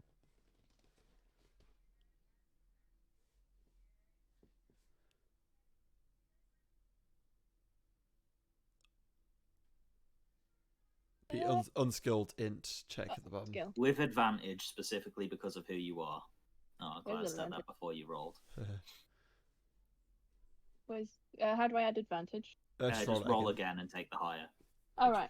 You'll be You high. can't really Not roll. that You one. can't. Yeah. Yeah. Okay. This was a real low DC because you are carrying one such artifact on your back. You don't know of any specific swords that are made by gods, but you do know of one flame string bow which is connected to Istus. Wow. So they could be my bow. Mm-hmm. One of them could be One your of bow. them could be the bow. Give it to the statue, please. Wait, Please One give of it you to me. one of you choose to be the bow for the love of God. I'll be the bow. Okay, Ott turns into the this really complex looking, mechanical looking bow and just drops onto the floor. Ott, you can neither see nor hear nor sense anything. You are a bow. You have no eyes, no ears, and no nerves. Love it. All right. Wow. Can I message? Nope. Damn it. Well, yes, actually, you can. You're- Hell You're yeah. dead. I'll allow it. Right. I still Because I think aware. it's fun. what languages does Yolya know? I know the same language as you. Common. Common. Use common. Don't be stupid. I was just going to call you an idiot in some random language that no one... Well, actually, no one else would be able to hear anyway. But yeah, I'm going to call you an idiot in common. I pick Of a up the message. bow and I'm like, in reply, I will snap you if you say that again. You hear that because you can reply to messages. I say be very careful. You don't want to fail us this mission. I'm like, we still have 2 more potions, you idiot. For the rest of you, Yolya is currently arguing with a bow. Hey, it's a bow that was up, okay? Yes, that's fair. Not Yeah. responding to you at all. I'm gonna message Hayarkin saying, "Watch out for Yolya. He's crazy." Hold up. She's crazy. Now she's crazy. He knows I'm crazy. Look at what I did to Virtue. Oh yeah. All right, Matt, what are you turning into before I turn you into something random? Does anyone have any good ideas at all now? To the imp. Oh no! Well, you can't turn into him. It has to be inanimate, doesn't it? Unless it's a statue The imp of the imp. statue. Wait, didn't we turn the imp into stone? You did. He did have a statue of himself in the first And puzzle he had the dungeon. statue of himself, yeah. And technically, he is of a great historical purpose, seeming as he nearly Yeah, fucked the god. over Goddamn the imp. god, yeah. So, Istus. So yeah, I'm going to pretend to be the statue of the imp. Okay. Is there any specific pose you're gonna strike, or are you just scratching your butt? Scratching, yeah, just Do scratching. the Making one your nose from with one hand. I was gonna say, do the one from Family Guy's Star Wars remake, where Or you know, Peter Griffin was. like the really famous tennis photo of the girl walking away with this, Oh yeah. Okay. yeah, it's like So that. just showing off your buttock. Okay. Yeah, yeah. Upon seeing that, I throw up in disgust. Okay. Good. Can he have 1 HP taken away from him for his illness? Yeah, you take 1 psychic damage. At least they didn't say you were poisoned Yeah. by Slot the the thought bow. of it. Can you slot the bow in the butt crack? And he won't be able to fight back either. Like no, but they You can't can do see that. anything, so they don't know why. Even Even though I'm a bow, can I? Even though I'm a bow, can I be loaded and fired? Yeah, yeah, you are a replica of this bow. Oh, amazing! I Not assume that you magical don't have at all, the but magical. yeah, you don't have any of the magical properties. But you're Still, a functional bow. I am a functional bow. As a question, will Uh-huh. he be able? Will the dragon? Does the dragon know? Will it be able to know what's fake and what's not? Do you reckon, or will it just be blind to it and see it and see the bow and the statue and just go, "Oop, this is mine." Then How much do you know about dragons? good point. Nothing. Mm-hmm. Okay, so the rest of you are going to try and hide. Yeah. All right, stealth checks from everyone else. Oh, Crying out loud. How am I rolling so low? Just rejoin the game. Oh, Oh, this is bad. not good. You hide behind the statue. Oh Jesus! I hide Sarah behind the also statue. hides behind the statue. We hide behind Jeremy. Yes. You know. we hide with Him. Jeremy. Yeah, I hide on Jeremy. Sticking your heads You in all- bushes. Stick your heads into the bushes with the rest of your bodies hanging out. I didn't realize that we just became fucking what's his name? Idiots by proxy. Oh, Yeah, just seeing that statue just Yeah. made us lose 20 intelligence. That dummy thick statue. Yeah, can I make sure that the statue's got a really fat ass, please? Can I Oh, can that move absolutely. down, please? That's I in mean, canon. I was gonna say he did anyway. He was a fat imp. Yeah, he was just a fat, gross Well, boy. He was once just a fat imp. Now he's a damn fine imp. Okay. He dummy He's thick, thick. though. Dummy Okay. thick. So about 20 minutes pass before you hear just the rushing of air of these enormous wings beating, and the ground trembles underneath you as this huge dragon lands. And those of you who are failing to stealth, you see this creature, and it is enormous with glistening silver scales. And it walks like in between two trees and vanishes, and out walks what appears to be a dwarven woman wearing silver robes, and she walks straight up to the statue and the bow and pauses, and then sits cross-legged in front of the statue and the bow, and just seems to be puzzled. And like she throws a glance over towards you and goes back to looking at the idiots, and another glance towards you and looks back at the idiots, and she's not sure whether to speak to you or not because you're clearly trying to hide. Clearly trying to hide. You know what we're actually doing?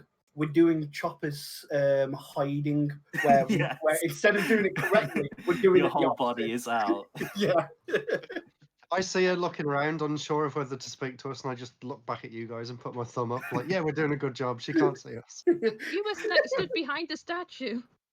Yeah, but she didn't notice. Yeah, She she's didn't on the acknowledge outside us, so I think statue. we're hiding. I was gonna say I'm behind Jeremy, pretending to doing the Chopper fucking hide. Mhm. We were worried that we were sending the dumb guys. Yeah.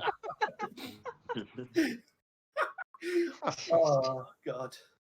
We're great. Great team. After a few minutes of this, she finally speaks up and goes, "You are aware I can see you, right?" I immediately go shit. And attempt stealth again. Okay, sure. Disadvantage. You go It like doesn't matter. I further don't into think. the hedge. Oh yeah, there we go. Look at that. Mhm. 27 that time. Uh-huh. Disadvantage though, so only a I 12. know. Damn it. Yeah, so again, you just do the Chopper hide somewhere else, like on the other side of Jeremy. And then realize she's still looking at me, right? Yeah, absolutely. And I just go. Yeah, let's give up. I'm just. She knows kind we're here. Okay. Looking at her face properly, her eyes don't have any pupils. It's just these pure silver pools. That's interesting. All right, I'm going to thank you for not being rude there. You could have said something much worse. I mean, it's what, like scary or something? Well, you know, she's just grateful you didn't insult her. Let me put it this way: Yoyo will fucking do whatever to a dragon that will kill her. Nay. Kings, gods, yeah. Dragons, no. Let's put it. So yeah, you have my respect. You're a natural thing. You're scary. Thank you. Can you explain what? Who are you and why are you doing this? And she points at the bow and the statues. And We're looking. why did they turn into that? And does she point at the statue? Yeah. I say, for the one who changed into the statue. He never met the imp. Yeah, we don't know. We don't know why. Good point. He never met the imp. We're going to gloss over that. Sort of.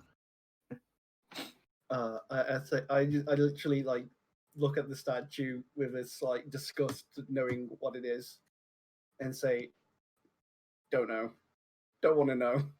Let's move away from that question." And so yeah, I can make it so that I can see through illusions, and I don't want to turn it off because I don't want to see that again. So my eyes are just like this right now. I'm like, oh, okay, that's fine. I was concerned that was your normal eyes, but let's keep away from that. No, I'm assuming you guys know who you know what I am, right? Like, yeah. Saw the big dragon down and you turning into. Yeah, I guess I was about as sneaky as you, huh? Yes. Wow, we found some common ground. Nice to meet you. Yeah, this is like a real bad situation for a meet and greet. I'm like, right, okay, yeah, we'll just come out with it. We're looking for a wizard that was doing stupid research and did something stupid. Yeah, he turned himself into a shield. I know. Wait, what? I know. What? Yeah, he's back. All right. Okay. He's fine. Everything is fine. I would say you can go home now, but kind of can't. Okay. Look, he's back at my lair. If, for the love of God, can someone unstatue this? This is really unpleasant.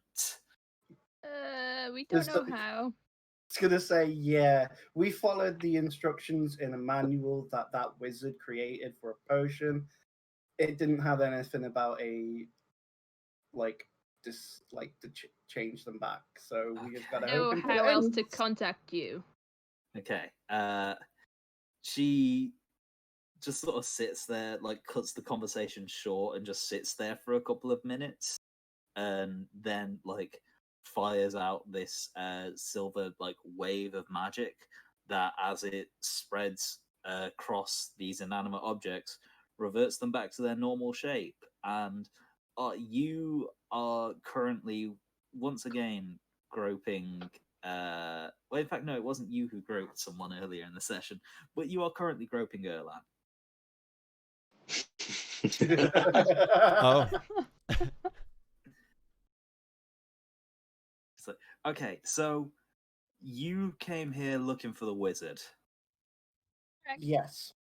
Okay. He's doing me a favor right now. I mean, if we're talking about favors, I kind of appreciate a favor from you guys of like you guys not talking about meeting me and me going into like a not dragon form, because anonymity is nice. Look, I believe us anyway. This isn't really a great place for a chat. Why don't we go back to my lair? Like, I can give you a lift if you want. I and eagerly go, meet yes! the wizard. Yes, let's do that. That's a smart idea. I'm just like, Jeremy, come. Yeah. Can we bring the hermit crab? Yeah, I'm pretty sure I can carry him. I'm pretty strong. And don't doubt that. Yes, we're not gonna question that one.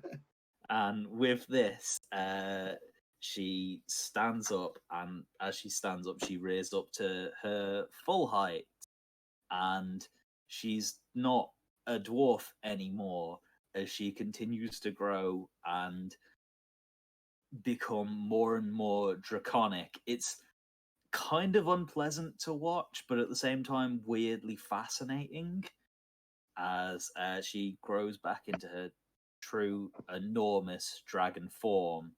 And Jeremy continues to try and hide in the bushes, and now she speaks. Like... It's more squealing, like a pig. And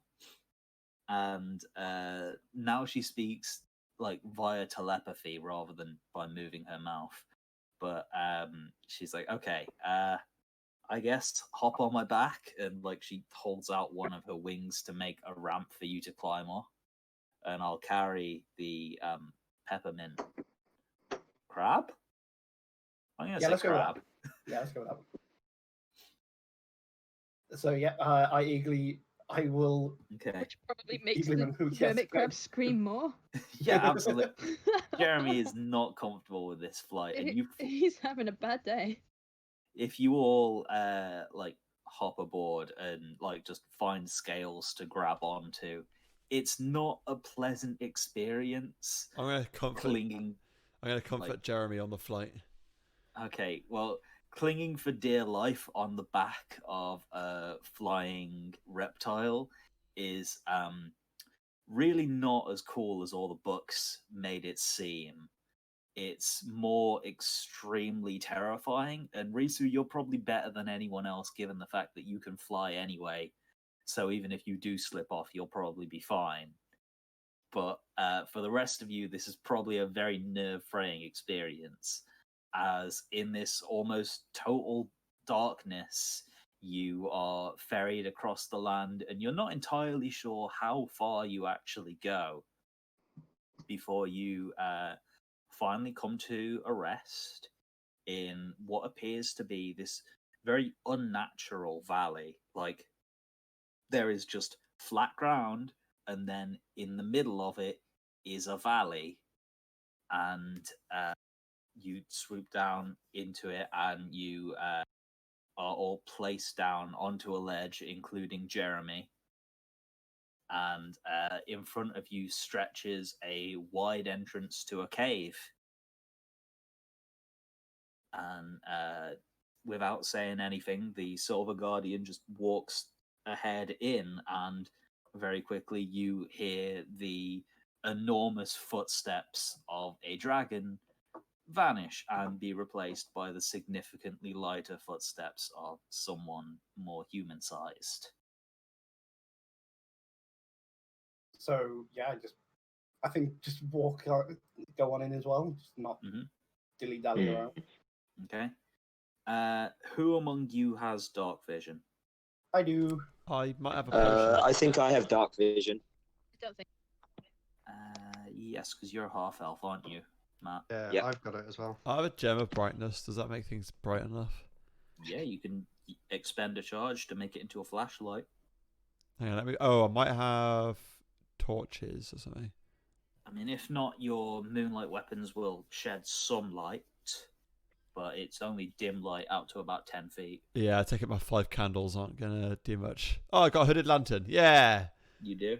hooded lantern, sons. Okay. So either by dark vision or by lantern vision, you are able to navigate into this cave, and the mouth of the cave is enormous, actually. So there's no real worry about you bumping your heads at all. It's large, like even enough that a dragon could very comfortably move through it. Like far larger than she probably needs it to be. As you step deeper and deeper in, you do finally begin to see light at the edge of the passage, and it shimmers and glistens as it's being reflected off 1,000 tiny gold surfaces as you come into full view of the Silver Guardian's treasure hoard. And in front of you, you do see a lot of coins, but also like ancient pieces of artwork and statues, artifacts. Just in case. Just like, no. Yeah. And a lot of the coinage, it all seems really old and outdated coins, but all of them have been polished to an almost mirror sheen. And in the center, sort of sat up top this pile of goods, is an enormous airship. Like, it dwarfs anything that you've seen before. And stood at the base of it is the Silver Guardian, who begins calling up, and she doesn't bother using a name. She just shouts, "Wizard, you have guests!" And you hear from somewhere deep in the airship, you hear someone shout, "Just a moment!" As, friendly terms? I tried to be on friendly terms with everyone, and I apologize for being a little bit curt with you all earlier. It was, is this like a practical joke or something, this transforming, or like, what's the deal? Because this idiot also transformed, and I'm kind of stuck with him a little bit, but if you have any other form of contact. I don't really tend to invite people to my house very often. I like to think I'm pretty social. People think that you would kill them if they entered your area? Oh no, I just warned them away. Oh, okay. So yeah, that's the main reason. We didn't know if we could, because we're looking for this guy, knowing what he'd done. We didn't really know of any other way to get to him. So you were just copying this eccentric fool. I mean, we really didn't have no idea how else we could have done it. Okay. And there is a hiss of like pressurized air being released, and like a window pops open, and this dwarven wizard with like a long, extremely shaggy, unkempt beard pops his head out, and like he pushes these big circular spectacles up, and there's like oil smeared all over his face. Nope, I don't recognize these ones. Before he says anything, I shout, "We were sent by your daughter. She is worried about you." How is she? She's worried about you. You went away on your own without saying why. Oh, I'm quite fine. That's the issue. She has no idea. Tell her I'm okay. I'm very busy, you see. I facepalm. I'm like that's going to be fine. Could we do this? Do what? Just say he's fine. I mean, end of job. We're in. I'm like. Photo. I'm like. I turn to Teresa. I'm like, and whisper, we could really learn a lot from this place right now. So let's stay a bit longer. let's be real quiet here. Yeah, just stay here and try and learn as much as we can about this world. I mean, this dragon's been around since the beginning of it. She pipes up and goes, "No, I'm not quite that. I'm pretty old, but I mean, like, dragons have been around since the beginning. I haven't." I'm like, I told you, it's like, you heard everything, didn't you? Yep. So I was just like, right, well, I know this is. Yeah, I'm like, well, being that we were hoping maybe this would be a good idea to learn more about what happened to this world, would you be so kind to answer some questions of ours about that? Or maybe a story? Yeah. Shoot, go ahead. What is that? Oh, do you want to hear a story, or do you want to ask me some questions? Can we do both? Matt, I can hear the cereal you're eating. Sorry, I'm just being mood. Apologies.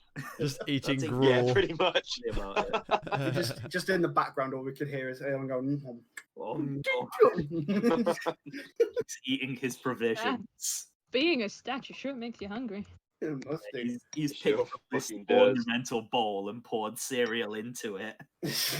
I'm stress eating after I was groped. Yeah. I was groped, so you know. By a bow, and then by a transforming person. I suppose transforming's not all that weird for you. So I think, how about if you mind saying, giving us an insight into how the world became as it is now? I mean, I can sort of give you. I suppose my mom wouldn't really be very happy with me telling you. Fuck it, who cares? So I'm sorry. I'm just hearing that, it's just like, okay. Yeah, come on. Where do you think dragons come from, man? Listen, all right. This is a bit of a weird combo, so let's just leave it at that. Yeah. She's not a big fan of people, but I think I've sort of cemented my reputation here of being like a little bit more friendly. Yeah, I can give you like a little bit of information. I don't think I can probably just answer all your questions because one, I wasn't there, and two, my mother wasn't. Well, she was there, but she wasn't really central to events. The way she tells it is, it was sort of. Common isn't her first language, and I'm trying to translate from Draconic to Common here, but she likes very poetic turns of phrase, like the sky opened up and the earth churned. I'm not. It was a lot of mortals act as though the world ended in a day, and it really didn't at all. But it was quick. It was more like over the course of a year, there was this huge war between, the Colossi, which dragons were already on very unfriendly terms with, and we didn't know what the other thing was, but there was a lot of them, and they were nowhere one moment, and then a day later the whole world was swarming with these creatures that we'd never seen before, and they seemed to they were definitely hurt by the Colossi and all the Colossi's magic, but at the same time, every time they were hit by a spell that didn't kill them, it only ever seemed to make them tougher. And over the course of about a year, this huge civilization that had even pushed dragons into, well, not submission, but definitely remission,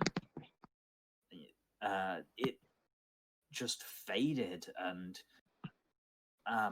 like their numbers dwindled and dwindled until there was the final day, which is, I guess, we call it the final day, but I guess you mortals have always called it the calamity.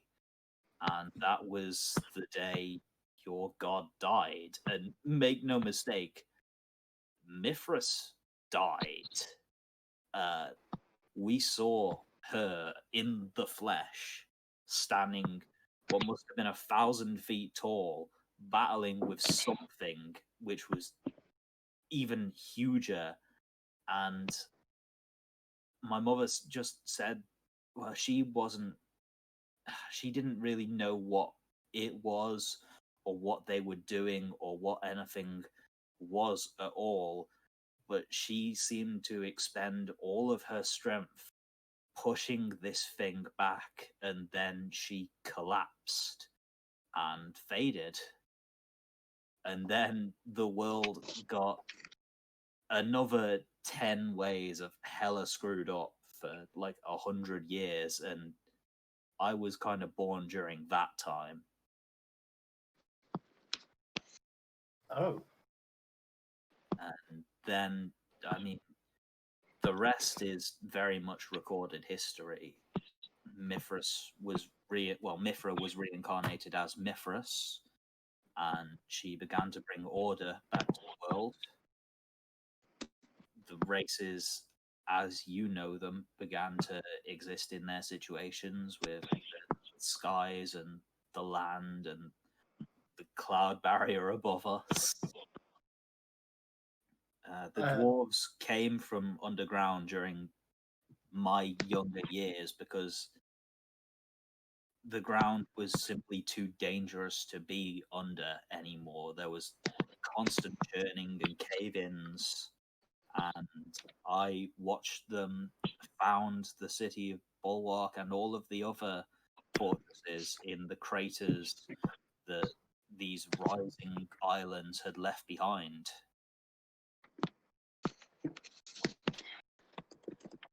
Do you have any idea what is causing all the islands to rise?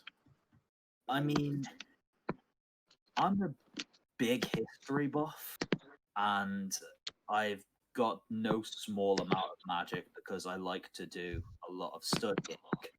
And there's a resonance to the energies. Obviously I can't fly too close to a citadel because they'll shoot me down. But there is a resonance to their energies, and there's a resonance to the absent range and to the remnants of Dragon's Rest, where my mother and most of the other dragons have taken up residence, where they all seem to resonate this same energy that, according to my mother, seemed to initially come from these creatures that invaded. Whatever they did to the world, they did this. They broke the world.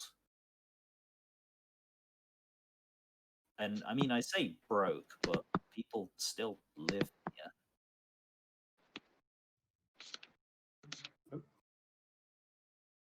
No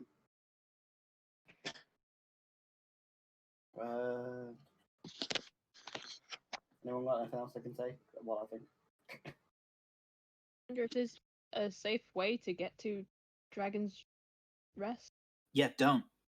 Don't. Okay. You're really not welcome there. Oh, okay. So it is definitely 100% true. My mom and the other dragons, the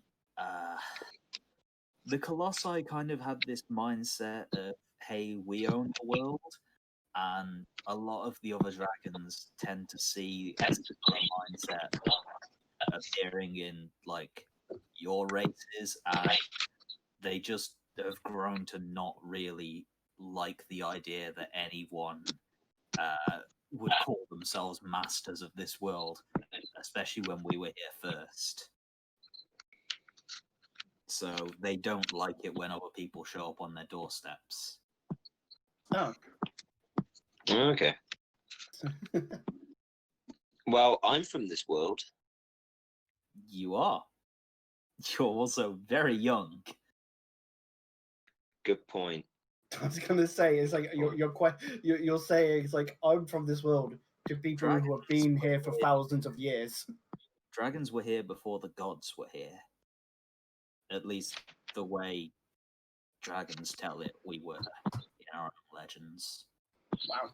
We have legends of the gods coming and creating the first civilizations and just tremendously screwing it up.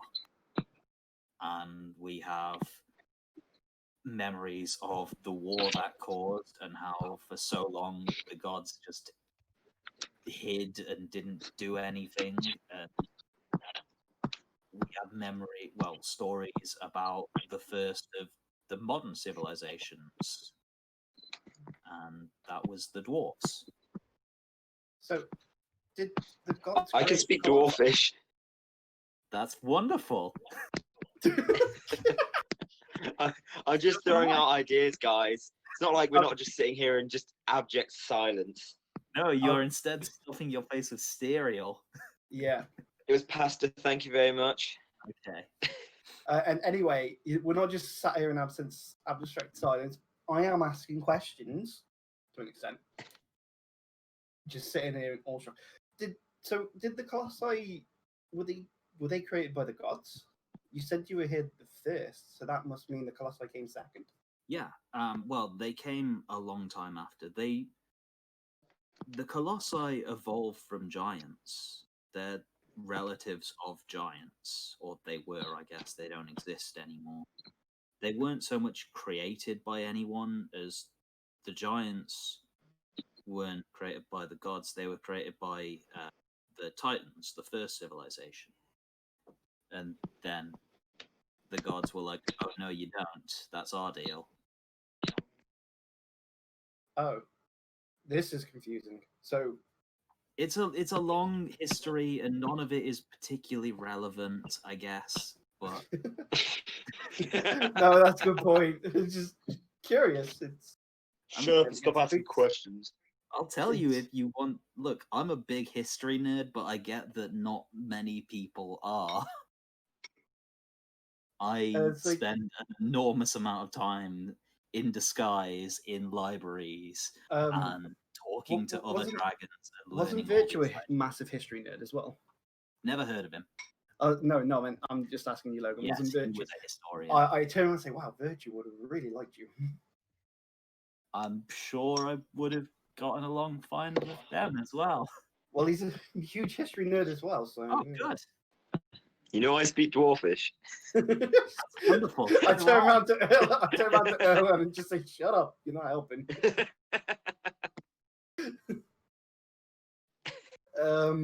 So I think it's best asked now.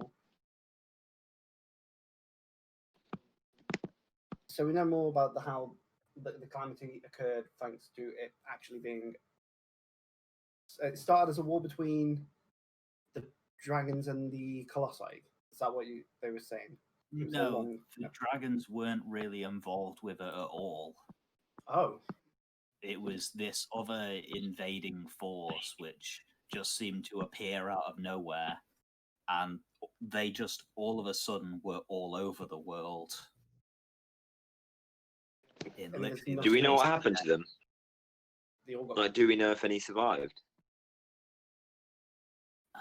I mean, are you going to ask the Silver Guardian? And as well, I think by now introductions will have been made, and she will have probably given you her name, which Logan is. Well, she knows that I speak Dwarfish now, so.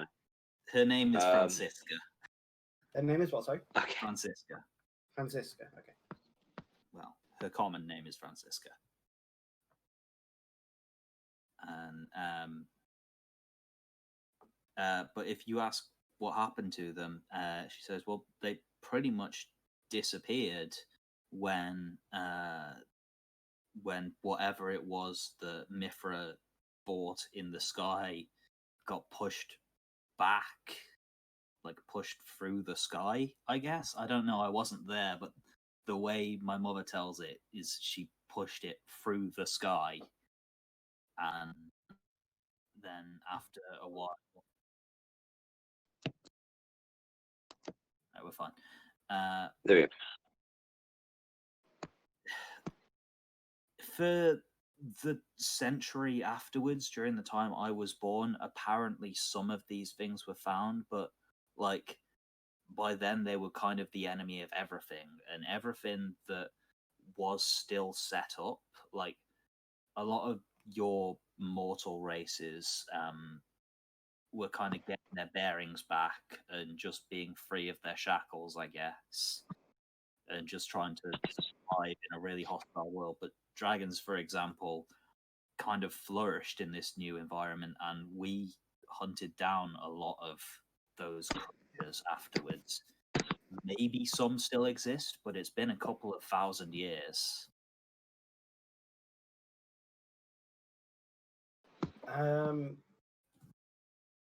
So is Aslover one of these beings then, or is he the who? What? Aslover? Yeah, that's not a thing.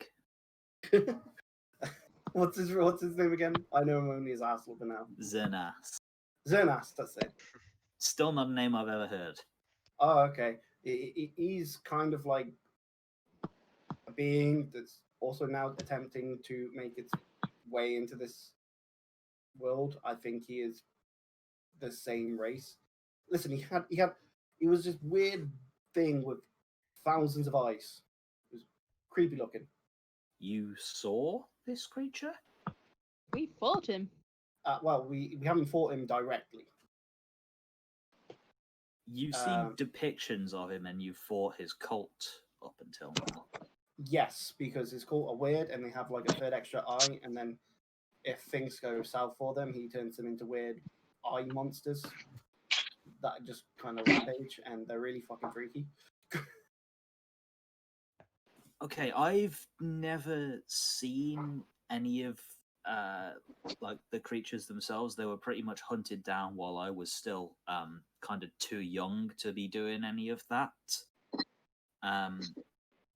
Nothing about eyes was ever mentioned to me, but if you have been fighting something that is hostile and you say it's as powerful as this is, and it's from another world, then that is terrifying for starters. Like, what's it trying to do? Is it trying to break the world again? What's its plan? Did he ever tell me? Did he ever tell me what his plan was when I was talking to it in that room? Nothing that you ever understood. He just sort of said that he wants to see everything. I repeat that. He says when you spoke with him, he said he just wanted to see everything, but that's it. We don't know what that means, but he is attempting to make his way into this plane.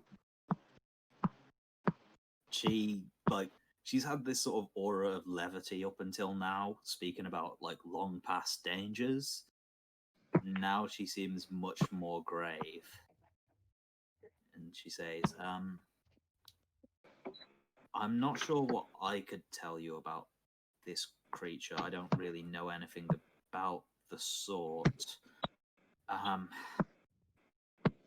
Maybe one of the other dragons could, or... This is going to sound like a real terrible idea, but there is one other creature that I know of that might know something. And, what on earth is that? Jesus. Matt. Matt, what are you doing with your mic? Matt, just mute your mic, man. Sorry, I just had to pick up my phone quickly. Jesus.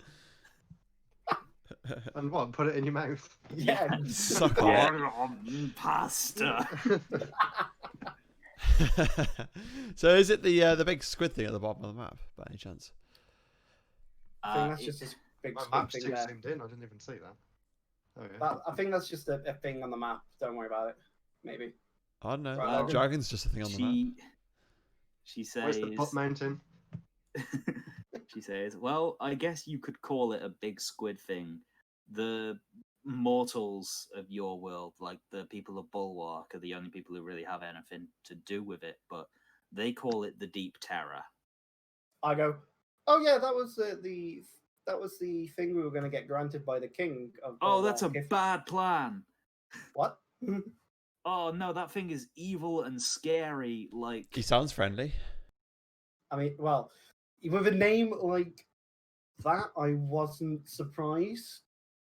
But we need to know as much as we can about this world before we can realistically move forward with that, with what we need to do. If we don't know, because we don't know everything, and let's put it this way, the gods ain't helping that much as it just thinks she is. Some goddess of fate there, you know. you say that like you've met the gods. We've met a god, and we've spoken to another god. All right. I was like, I stop. I interject. And I stop before she tries to say anything and process it. Oh yeah, we're called the Fate Touched. That's our group. Okay, that tracks a little more. I know what that is. I'm sorry. You say you know what that is. That means there must have been more previously? Oh, there's loads of Fate Touch. They're all over the world. Well, I say there's loads. There's like a handful, but you're not the only Fate Touched in the world. A lot of big historical figures tend to be Fate Touched. It's just anyone with like a big important destiny is considered Fate Touched. From this world? In general, I think. I mean, I don't know about other worlds. Fuck, it took me from my world to bring me here when she could have used someone from here. Yeah, maybe she wasn't aware of them. God, the goddess of fate, unaware of someone called Fate Touched on this world. God damn Boy, it's almost like the goddess of fate has gaps in her knowledge. I wonder what else that links to. Oh, yeah. I can't think of anything. Oh, yeah, something to do with, gaps within, like, the history of this world. Where things just kind of happened and then nothing else happens, apparently. So is she trying to cover up stuff? Well, I mean, I'm just trying to think. There's someone in this Discord call right now who doesn't have a fate for some reason. Oh yeah, and only two of us in the party actually have any idea about this because yeah. And it's like Cereal. as I say this, That's my as I'm talking It- about this, I remember it and go, Is now a good time to bring that up? Would you Yeah, like it's to? I don't think it's a smart idea. he still thinks we think that he's part of the Fey Touched. Is it wise to cut that short right now? Cereal. So obviously I'll pause and they go, yeah. So yeah, she's a pretty shitty, useless goddess. That's She kind of doesn't. irrelevant. It's like I don't really like her anyway, and she doesn't like me. So let's just leave it at that. All right. Might have something to do with what I call her constantly, but yeah. Let's brush past that. You guys said you were gonna meet with the Deep Terror. Yes. So basically, as a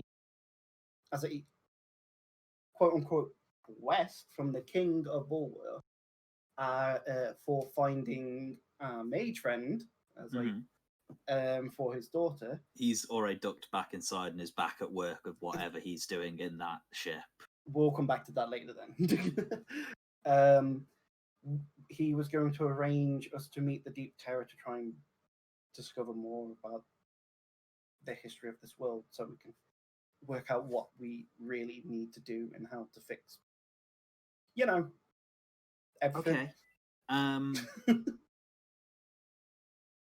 So, Not gonna lie, if you say this guy's dangerous, and from someone who, would be strong in a sense.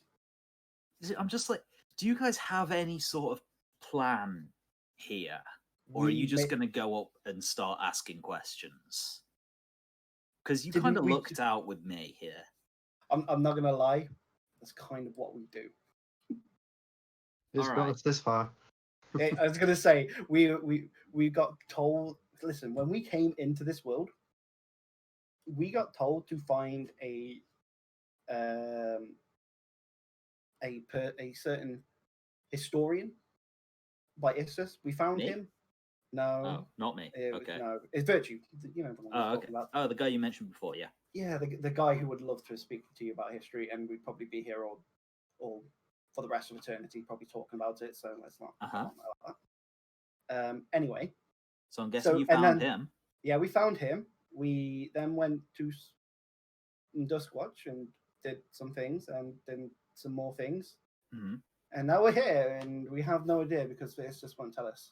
And we know we need to get to Nexus. That's it. We know everything's happening at Nexus. Okay. I mean, Nexus used to be the capital city of these colossi. It had twin capitals, one of which my family now occupy, and the other is Nexus. Oh. But I mean, if things are going down there, sure. I mean, I'm 100% on the same team as, hey, let's not let this creature that's going to do another break the world into the world.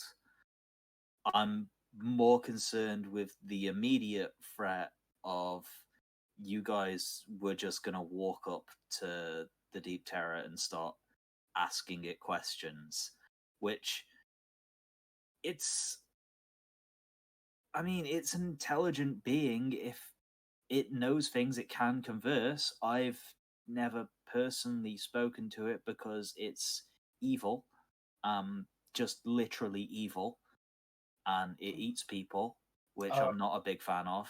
Oh. Worse, it also enslaves and then eats people. Wait, what does this? The thing on the map. The friendly thing of the deep. It's a tentacle thing. The Deep Terror. It's basically Cthulhu. That was the very one. much so. That's what I was looking for. So if you need something to imagine what it looks like in your head, Cthulhu. Yeah. I mean, I can give you a little bit of information about it, and what do you know of it? Other than that, I know what it is. It's an aboleth.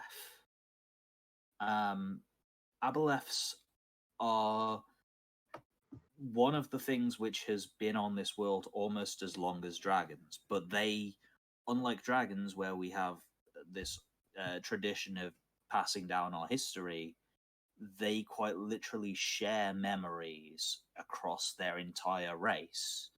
So every Aboleth knows everything that every Aboleth has ever known. And they like to claim that they're the oldest things in the world, and dragons like to say otherwise.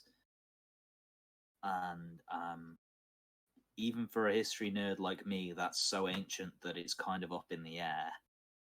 But if that's the reason I was saying that if anything is going to have information on this thing, it would be an Aboleth, because Aboleths are also originally not from this world. So if it had, like, if they in their racial memory had memories of the far realm, of the world outside ours, then maybe it could have some information. It's just incredibly stupid to talk to it. Then incredibly stupid is my middle name.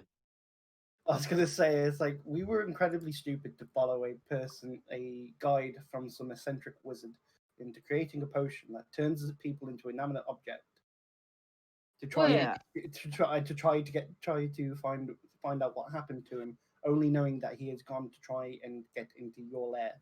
I should make you guys aware as well, that potion doesn't ever wear off.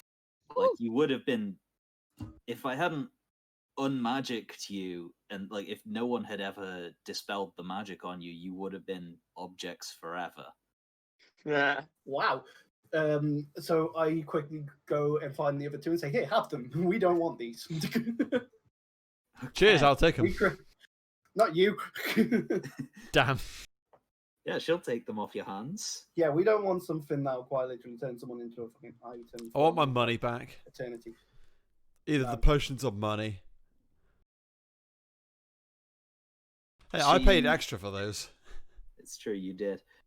I mean, she holds these two vials and looks up and he's like, okay,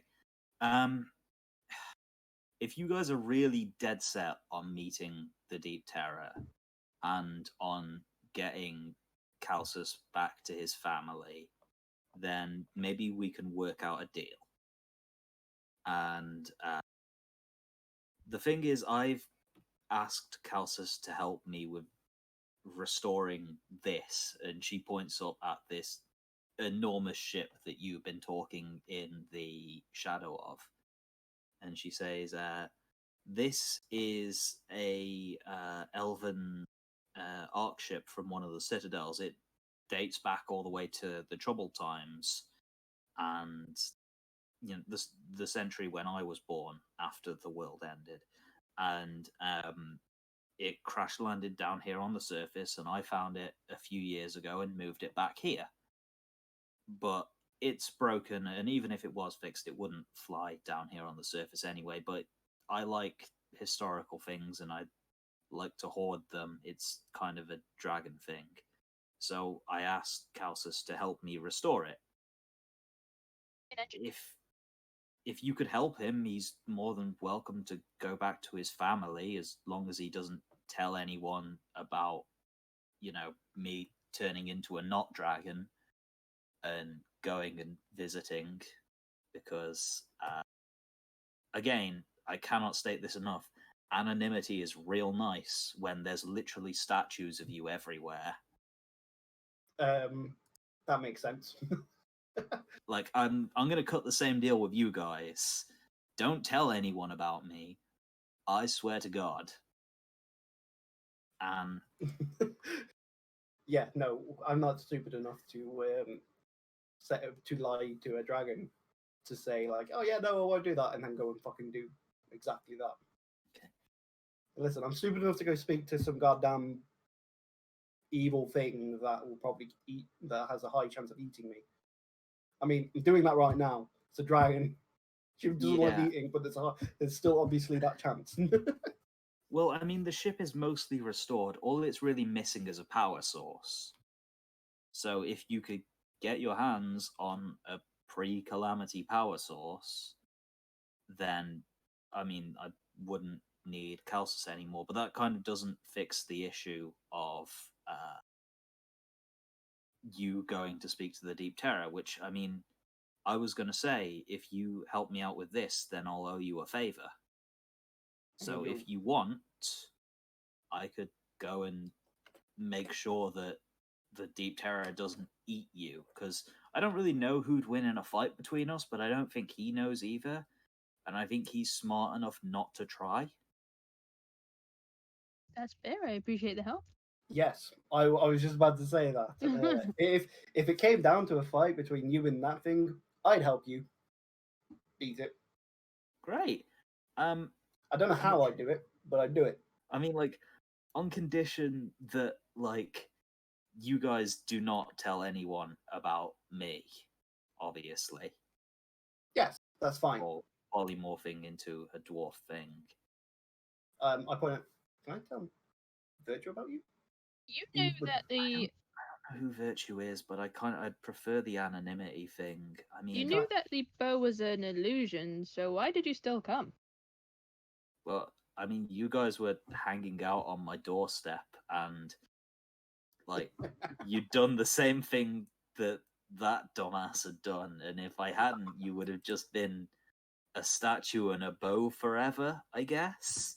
That's very kind of you to turn them two idiots back into their normal living forms. Yeah, you're real bad at hiding, so let's not go pointing any fingers or talons.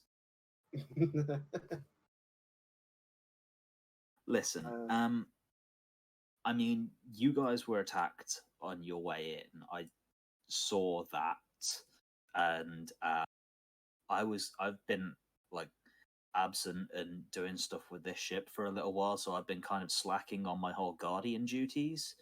So I want to deal with the giant and the orcs that have suddenly come into my territory. But I mean, I can tell you that like where you might be able to find a power source if you'd like, and I can give you a lift most of the way there. That would be really helpful, because we'd have no idea to find a pre-calamity power source for that. Well, I mean, luckily you're talking to a history nerd. That's a good point. I stop and say, what exactly are you going to do with that once it's fixed, though? Oh, I'm going to sit in it. It's going to be the centerpiece of my horde, and it's going to be amazing. You're not going to fly it around? It can't fly down here. For some reason, the like weird, chaotic magic that makes the islands and their ships float doesn't work down here. Oh. Below the clouds. Okay then. I mean, all of the other functions of this thing worked. It's a colony ship. But it won't ever fly unless I physically lift it, which is real heavy, man. It took me like a couple of years to bring it back here. They have aircon?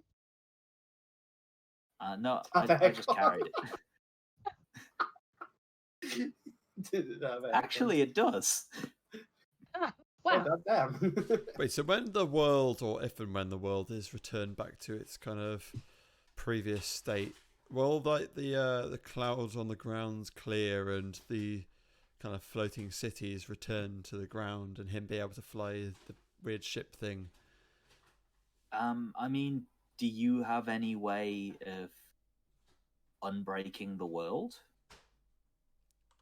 I don't know, but I'm guessing. No, we have no idea how to fix that. In character, Francisco would say, like, I mean, you're dealing with a lot of theoretical ifs there. I don't think anyone really knows, because for a couple of thousand years, this has just been the way the world is. And maybe if you fix the worlds, then there would just be islands and cities falling on top of cities, which would probably be a disaster in and of itself. 2. So I suppose this is the new normal for everyone then.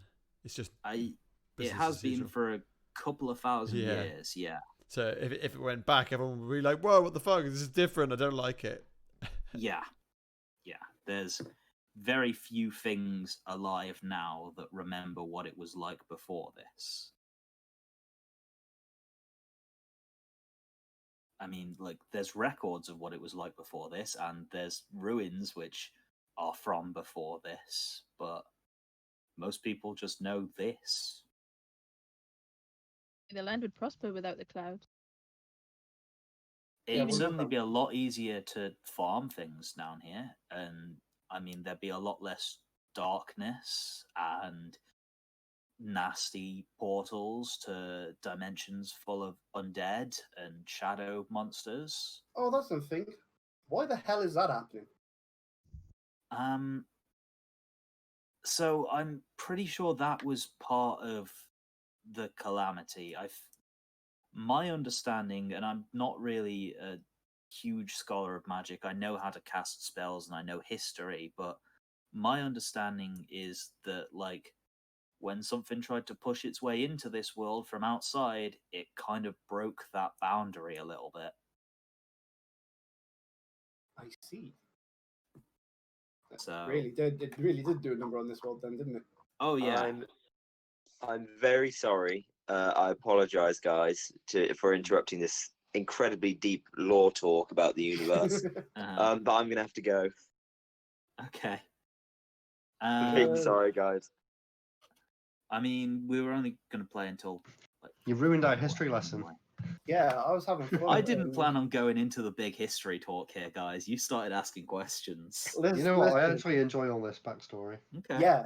I mean, I wrote it for a reason. When I play games to understand the lore. Mm-hmm. Kind of. No, I mean, that's play games because they're fun. Nice for me as a dungeon master, because previously all this stuff was, oh, hey, this is just stuff that Logan writes because he likes being a nerd. Yeah. And it's nice to hear other people care. Yeah. Lore is being a nerd. Lore is interesting because you can pull back on that lore to help. Well, I tell you what, we probably won't progress any more story stuff tonight, but I think we continue playing till 9 just because, like, we'll get to right before you guys start traveling. How's that? We'll finish this scene. Yeah. Cool. Yeah, I'll stick around. I'll ask them if I can stick around a bit longer. Yeah. Okay, just like 10 minutes or whatever. Yeah, it's cool. It's cool. I imagine that'd be fun. Okay. Last of Us 2 can wait. No.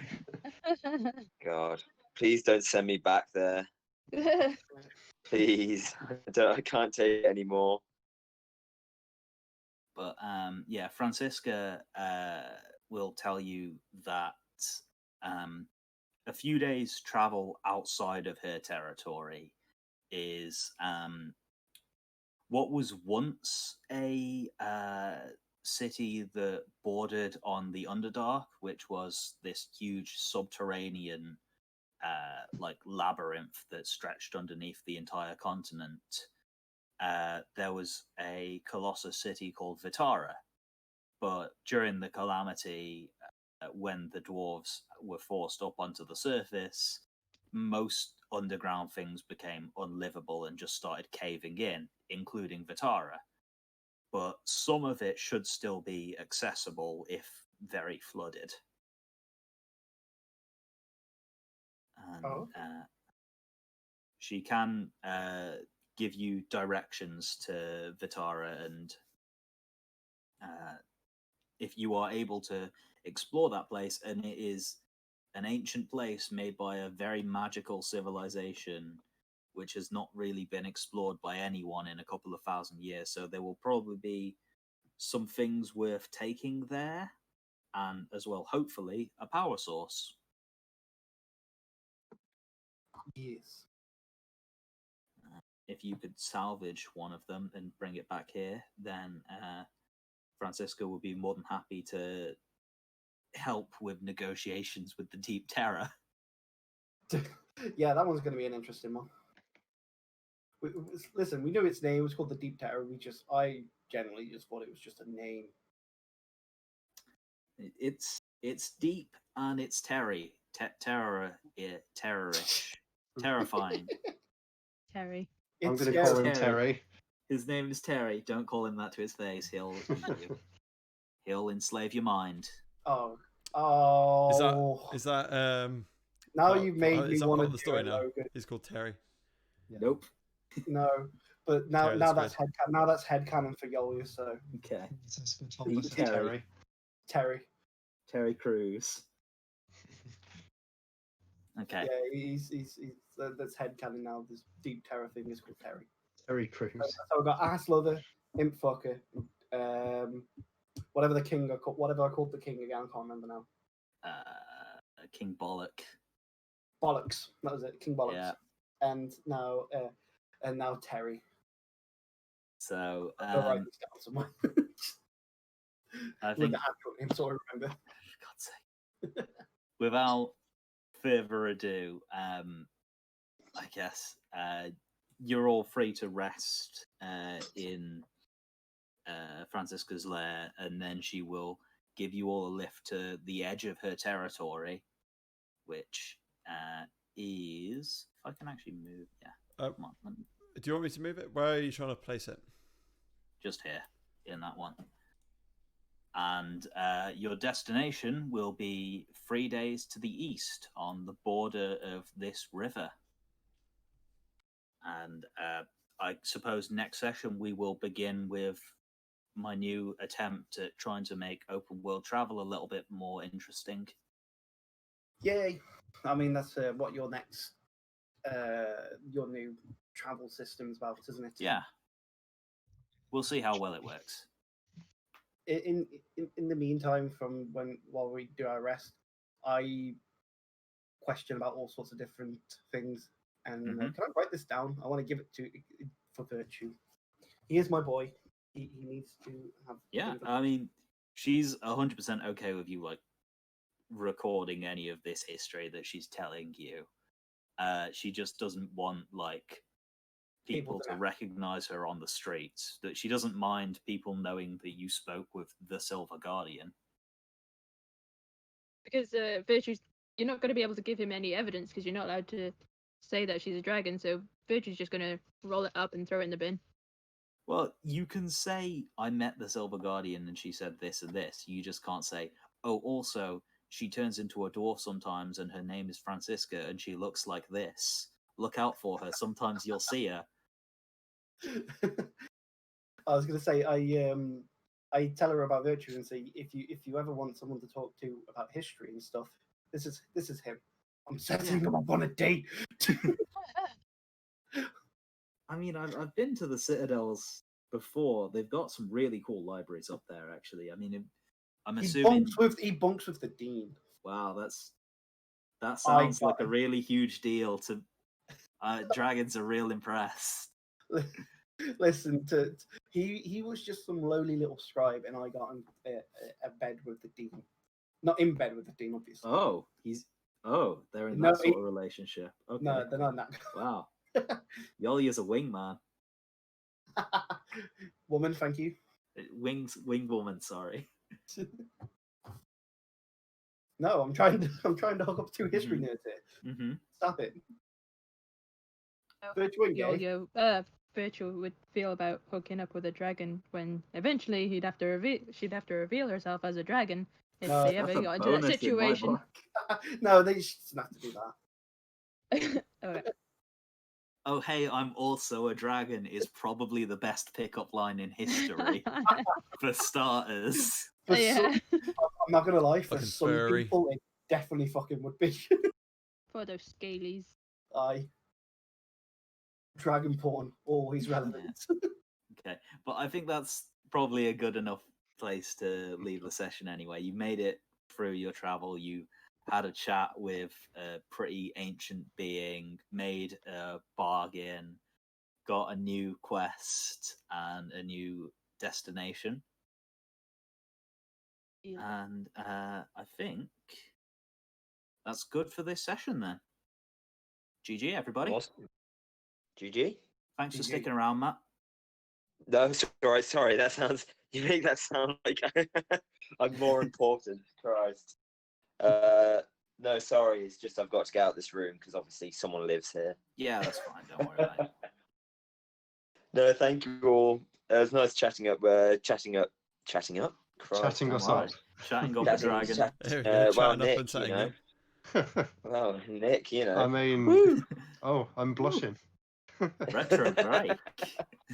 I mean, No, it's you nice do have an chatting with you all. appreciation group, so. Yeah. Christ, yeah, and yeah.